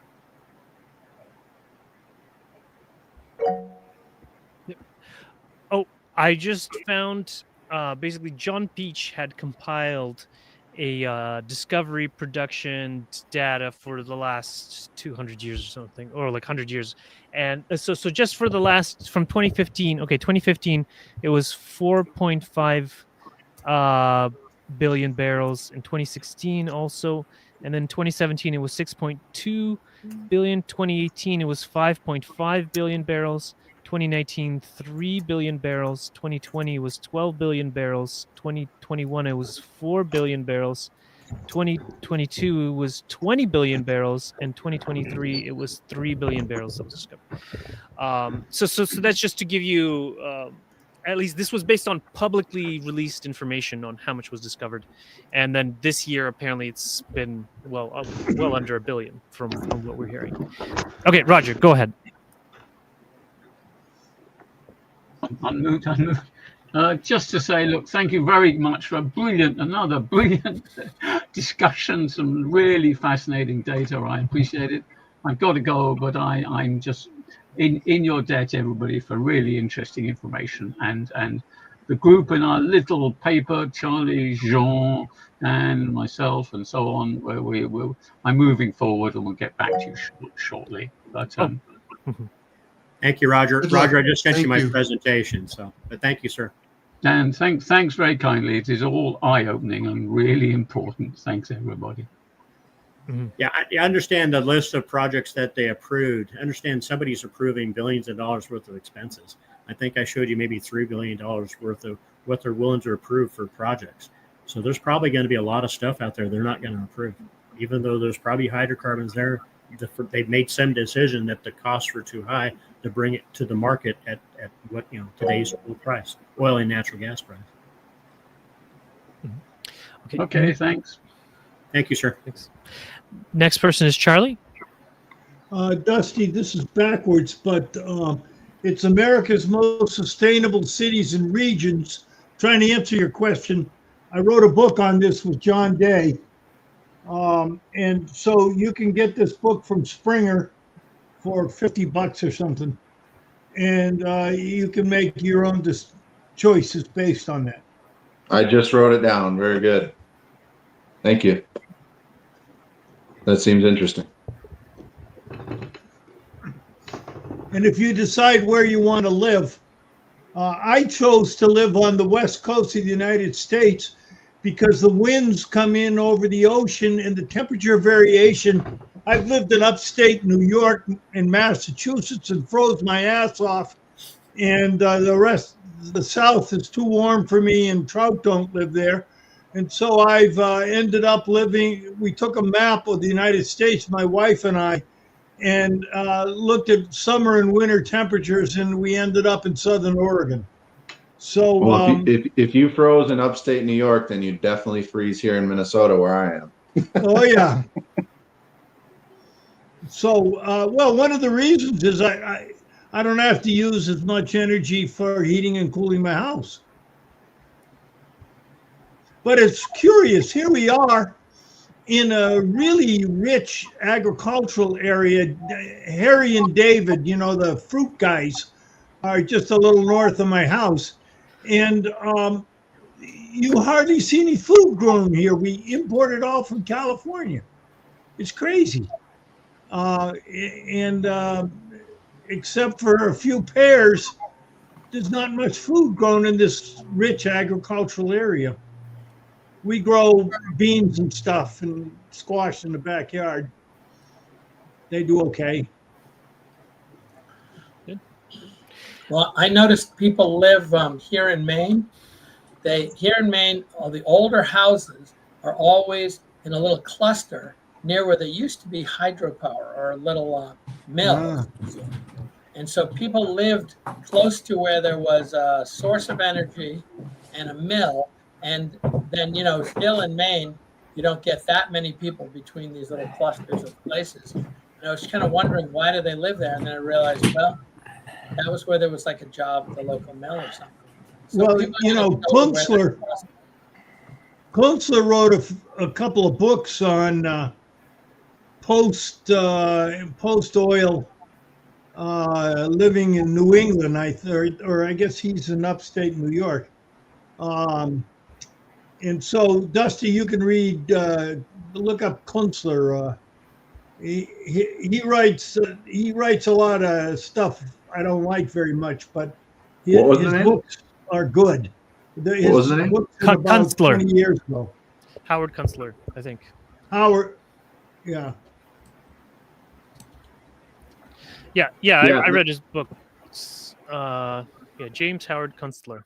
That topic is generally. Yeah, and he talked about how people still used for 20 years the old electricity, the turbo hydropower, and that lasted till they couldn't get parts.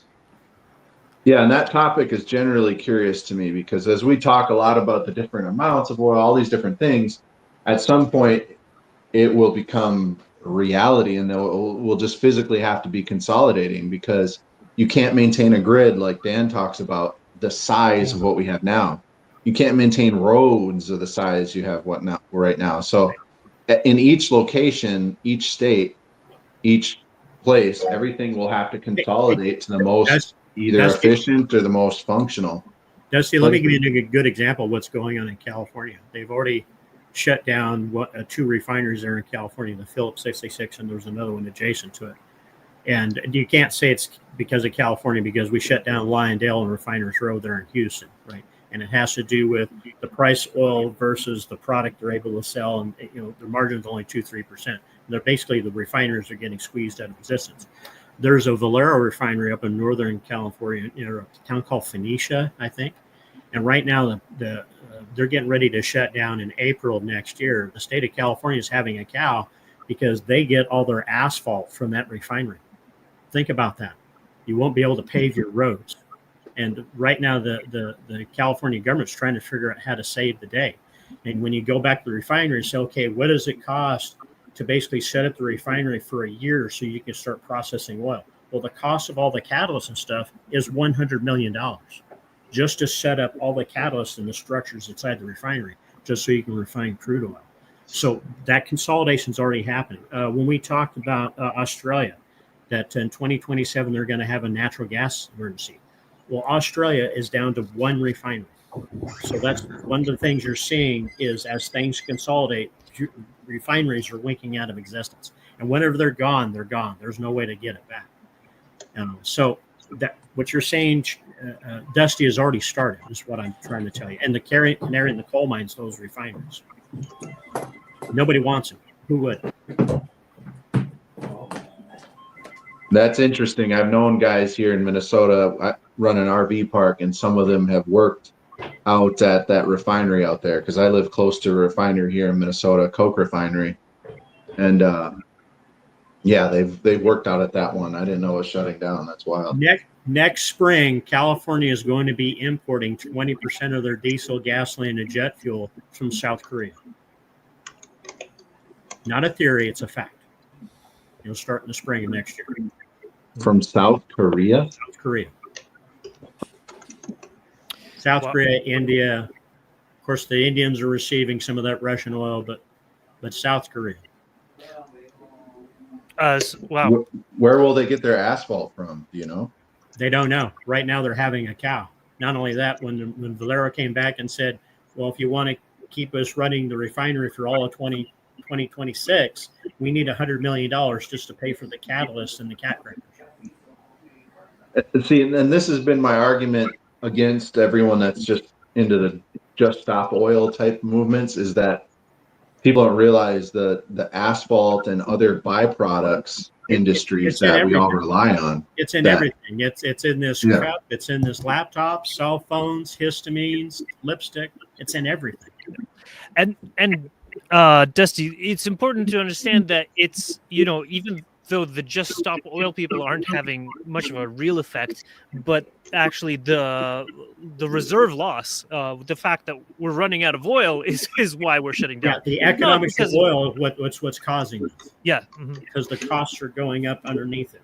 And it's somewhat, it can be somewhat both though too, because if you don't have the political willpower or desire to fund these things, that accelerates the closures or the consolidation, because the margins then get squeezed because they don't have the investments or the subsidies. Even if they do have the investment, I've just showed you the data on ConocoPhillips, all those oil companies, and that is they're expending 90% of their capex just maintaining current production, and either they're exceeding or missing, and they're exceeding and missing their profit guidance by 1 or 2%. And so not a very profitable business. So all it takes is either geological hiccups or geopolitical hiccups, and you get a bump in prices, and that's enough to knock a refinery out because the margins are only 2 or 3%. Yeah. So I know I've heard talk of public making a lot of these things go public, in terms of the government will be owning and subsidizing them, because there's just no way that they can function in a free market. We're getting close to that stage. Well, for example, down in Australia, that one refinery they were getting 60% subsidies as we speak, just to keep it open. Yeah. Okay, And that's what well, there you go. California is looking at, somehow scraping up $100 million to keep Valero open, just for asphalt. Mm-hmm. And but also here, one of the YouTube recent conversations here, the U.S. heartland, which used to be a breadbasket, many rural areas, less than 10% of food consumed is local, and so just like Charlie was saying, and Dan, that we're going to have to go to a more distributed system where everything is going to have to be more localized. You know, local food, local energy, local everything, because if you don't have roads, you know, you're going to be local. Well, I mean, think about it. I mean, 150 years ago, what was the most reliable transportation we had here in the United States and North America? That was the trains.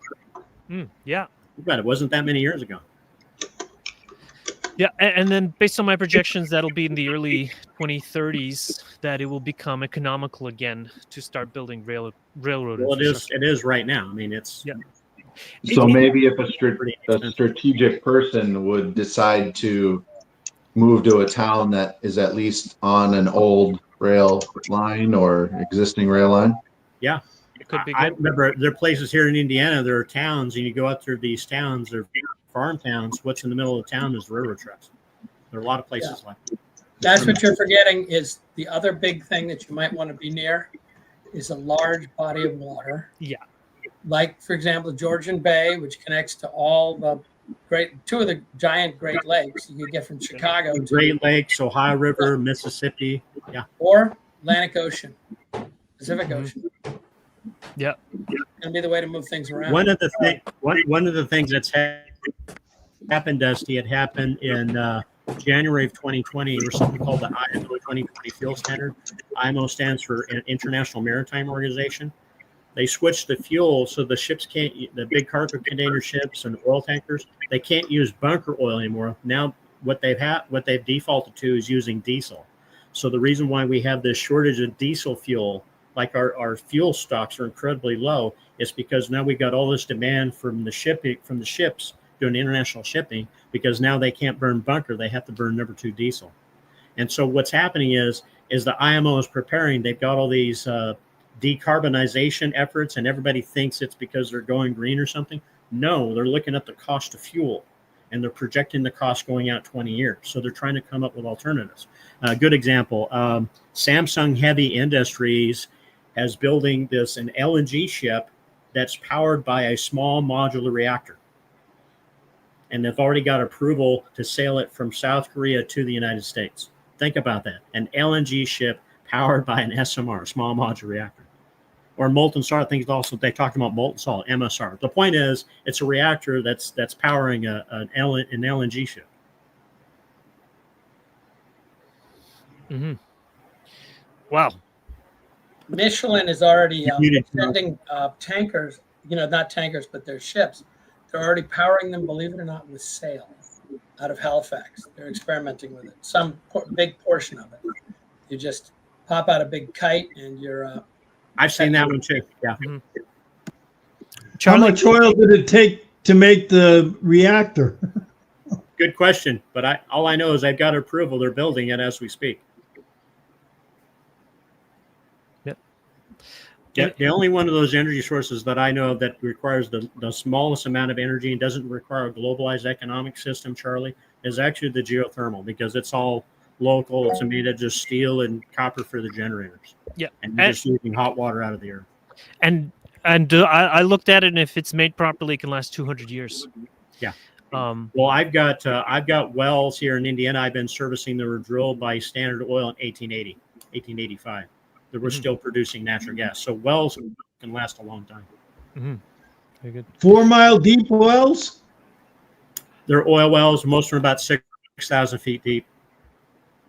They're down around Evansville. You got to go down 4 miles, don't you? Well, yeah. For the geothermal, yeah. For geothermal, for most of the world, it's only going to become accessible in 2035 at current rates of expansion. That's when we will see our first. Yeah, you're absolutely right, Charlie. It goes back to how deep can you drill, but I can show you the oil and gas business. We have the technology now to do it. So because we're using it right now. Yeah. it just basically we need to make basically not just drill that deep, but we're making a closed loop radiator down there because Right. below 4 kilometers, the amount of pressure makes it impossible to hold a frac open reliably, anyways. Yeah, that I'm matches. going to disagree with you on that, Andrii, because the oil and gas business, they're horizontally drilling and fracking wells at 38,000 feet now. So they've already solved that issue. I guess we'll have to disagree to agree to disagree, because I've talked to the geothermal experts on this. I'm sorry, they're not experts. They need to. You have to look at what they're like. And all Campos, the AIs to over 100. They have drill rigs that are megapascals. size of a ship. They have a rig mounted on a ship. What the difference is the geothermal guys, I look at them, the rigs they're using are too small. In the top of the rig, there's a compound pulley on the top. And the rigs that these guys use, only the actual compound pulley itself weighs about 6 tons. And that dictates how much steel you can lower in and out of the ground, right? Versus if you use what the oil and gas people use, like in the Gulf of Mexico, that compound pulley weighs 50 tons, and they can drill a maximum depth of 40,000 feet. And they can put 30-inch diameter pipe in the ground, and they're already horizontal drilling and fracking, 36,000 feet. Well, we'll also need more political, and people awareness to promote the geothermal. Yeah, the only downside to this whole thing has to do with moving that kind of equipment on land. Okay, the good news is most of your thermal plants, coal-fired and nuclear-fired power plants are either next to a river, a lake, or the ocean. So that makes it easy to get that equipment there. But if you had to drag something like that into, say, Nebraska or something like that, it might be a challenge. All right. Or Minnesota. Yeah, or Minnesota. Yeah. Yeah.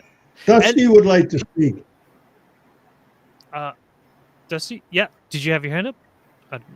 Because it doesn't register. Turn your thing on, Dusty. No, I got know. unmuted, Dusty. That was a question from before. So no. Oh, okay. EROI loop has actually done the required depth. I think it was at least 5 or 6 kilometers in Texas, and so it can be done inland.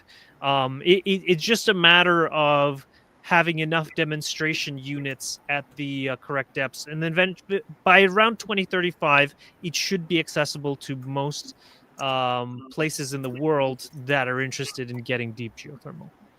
We should have enough kind of groundwork done. Dan, is there anybody building such a plant now, a demonstration plant, or an Germany? Actual...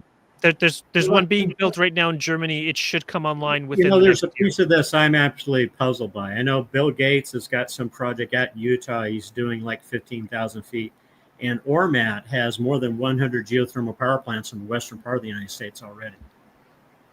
So it's already being done. Yeah, it's already being done. It's a matter of making it reliable at depth.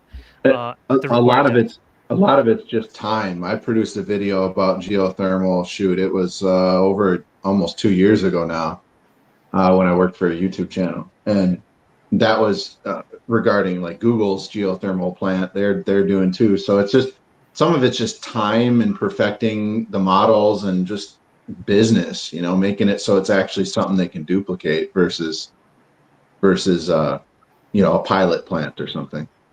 My biggest issue that I run into, for example, I got a lot of decommissioned coal-fired power plants that I'm wanting to convert.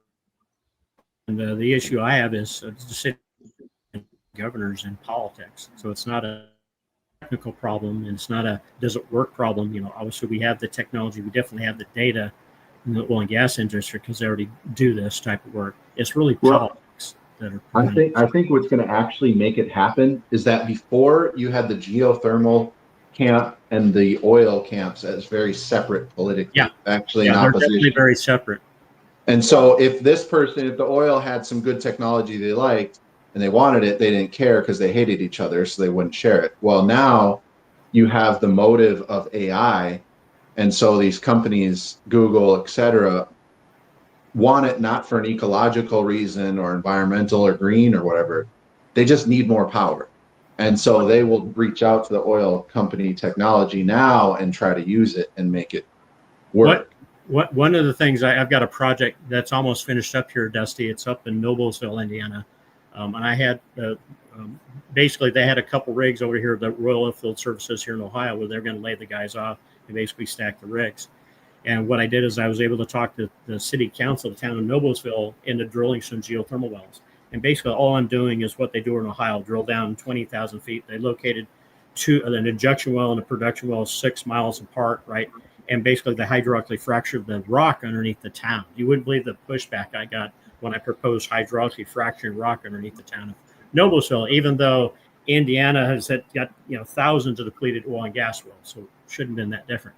But once we got past that, and right now they're in the process of tearing up the city streets there in Noblesville to put in pipes.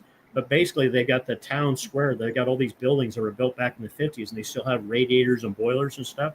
So we're converting all that over, and that's just heating. That's just geothermal heating. And what I did to get it over the line was I had members of the town council fly out to Boise and talk to the geothermal utility there in Boise. And that's what it took to convince these guys that this wasn't such a risk.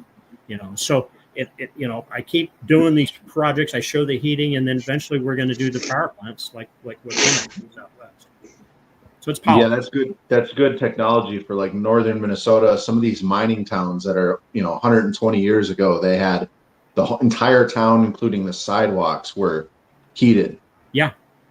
So Boise, they've had geothermal there in Boise since the 1880s, 1890s. So, but yeah, just starting out the simple stuff like that. The only thing is you do those kind of projects, it doesn't receive a lot of advertising. Most people don't even know it exists. That was the issue with the town up in Noblesville. They didn't even know it existed because nobody talks about it. So I have a question from YouTube on this. Is geothermal a problem with the raw materials and oil shortages to actually build them? So will we have enough energy and materials to do the kind of answer your question. A lot of the equipment they're using, they're converting over to electric. So even the oil and gas companies are recognizing there might be diesel issues in the future. So, but understand that only helps with electric drilling activity. For example, in the continental United States, where we have an actual, a power grid. Up in Alaska, that's going to be a problem because some of the places where they're talking about drilling up in Alaska, you got to put in 700 miles worth of road just to even drive into these places. So, but it's being solved. But yeah, that's a thorny issue. Will they have enough diesel or fuel to get the rigs out there to actually drill? So. Mm-hmm. And well, I got a comparison here to other from and says deep geothermal has one of the smallest land footprints and avoids rare earth minerals. Yep. So much smaller supply chain, but it requires a lot of steel and concrete for drilling. Its big advantage is baseload reliable power with a high EROI once established, making it resource efficient long-term compared to solar wind, though hydro beats all if land flooding is acceptable. Yeah. All right. Well, we should round up because within the next 10 minutes, because I have to go pick up my car as it is. Let John speak. He's been his hand up for a long time. Oh, okay. Go ahead, John. You have to unmute first. You're still muted. You got to find the button. It's in the bottom. It's the little microphone. Yeah, just move your mouse around. Move your mouse around. You'll see it. Oh, there. Okay, That's good. Good, but yeah, you turned off your video. Okay, now I'm just to remind you that the last project, geothermal project in the Rhine Valley, was stopped because of earthquake. Mm-hmm. When you inject water in all these deep reservoir, you have the reaction of earthquake. Yes. I know that was the issue with the Finnish deep heat project, is that it was causing too many earthquakes, and that's why they couldn't maintain the pressure, because trying to force it at high pressure was creating earthquakes.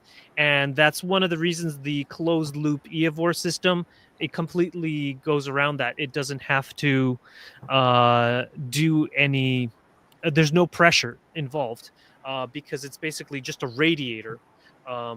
And then it just flows naturally due to the heat conductivity, like the heat being sucked off at the top. And The only downside of that system, Andrew, is they can't drill deeper than 10,000 feet. Actually, no, they've no, already, that's not true. Deeper than 10,000 feet, the rock becomes plastic. So that becomes it's just that what it is that you just have the same pipes, right? And how you get around that issue with the rock being plastic is use casing and you pressurize it. Exactly. Right. Well, you have casing. The casing is enough. You have to have a casing. Yeah. I see this guy down in Texas. He keeps telling me he can use a klystron to basically drill through rock, 20,000 feet, and I'm telling him to his face like bullcrap.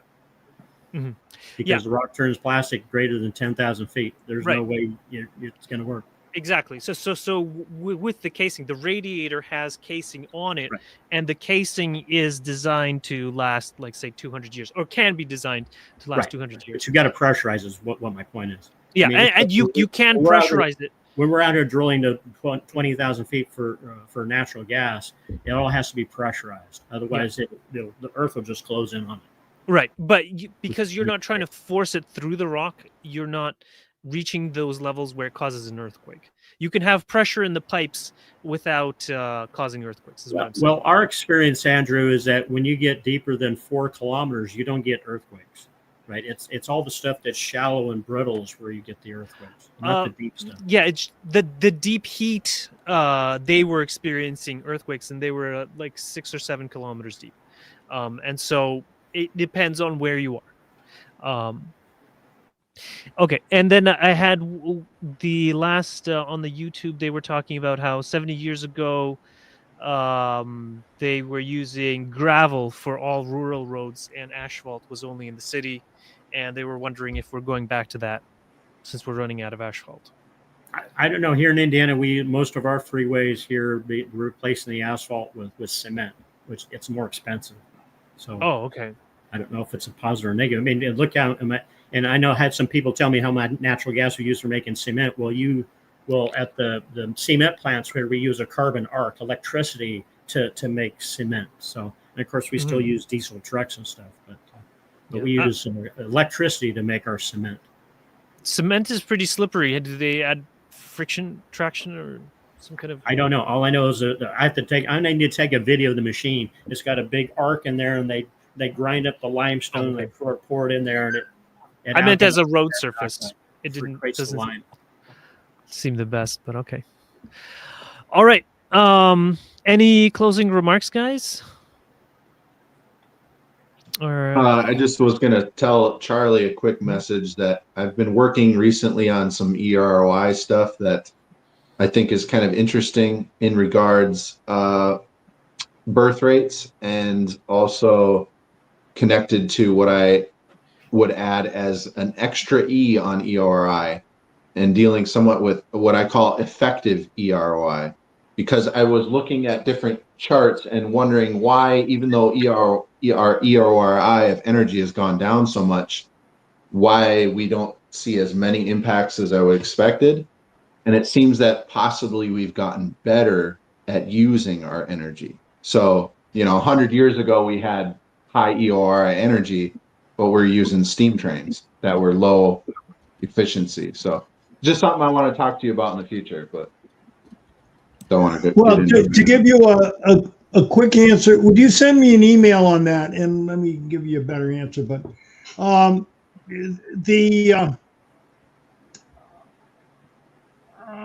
yes, we do use it more efficiently, and that's a good issue. But I think the engineers in the 1920s and 1930s were pretty good.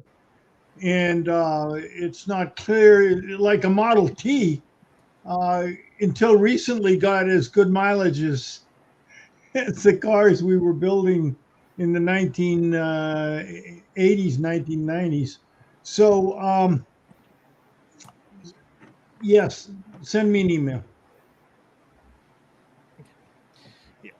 Dusty, my experience, mankind, when you make energy available, they'll use all they can. If you make something more efficient, they'll consume maybe more energy. So, Yeah, Jevon's paradox. You know all paradox. about that, I Jevon's assume. paradox, yeah. Yeah. I mean, for example, back 2010, the world was consuming something like 73 million barrels a day. Today, we're consuming 103. All right, and then so last item on the agenda. Actually, Jean Leherrer, you were saying you were gonna do in October. You'll have a report ready for us on the EIA data. I just wanted to confirm. Roger said that it was released yesterday. Yes. I need new data to review my most of my estimates. So it will be at the end of October or in November that I will issue few more estimate. Okay, awesome. So maybe that's what we'll do the next one on, closer to the end of October. Otherwise, we'll find out from you guys what you're working on. And I wanted Steve, can you close us out, because this was kind of your main, your feature, Peak Oil Chat. Okay, well, again, I do appreciate everybody's work. We all tend to build our work on other people's work, and I think it's important that there's so much complexity. And, Dan could talk about it. There's so much complexity out there that there's very few people kind of looking at how all it works together. And so, perfect point Charles brought up about Elon wanting to go to Mars. I mean, he's going to burn LNG, methane, and oxygen to get there. And that's fossil fuels, or oxygen comes as a derivative of using fossil fuels. So I think going forward, we're in this predicament that we need to look at things more wisely. And I think there's a lot of good heads here looking at, Dusty brought up about, and I agree, we're going to move as the peak energy hits and overall production declines. It's going to change the landscape in many different ways. I think cities will perform better for a while, but I think places like where the Amish live are going to do very well. And so, yeah, we live in crazy times. So I do appreciate everyone's analysis, and that's what I use to kind of keep things simple and look at what's happening. So I appreciate the opportunity to share this information. Okay, great. And thank you also, everyone on YouTube. We've been averaging 30 to 40 people live at any time. And so as we found you, leave you in the in the love and light of the infinite creator within you and all around you. Go forth for rejoicing in that infinite power and infinite peace, my friends. Have a good day. Good day. Good day. Bye-bye. Ended the stream. All right. Yeah.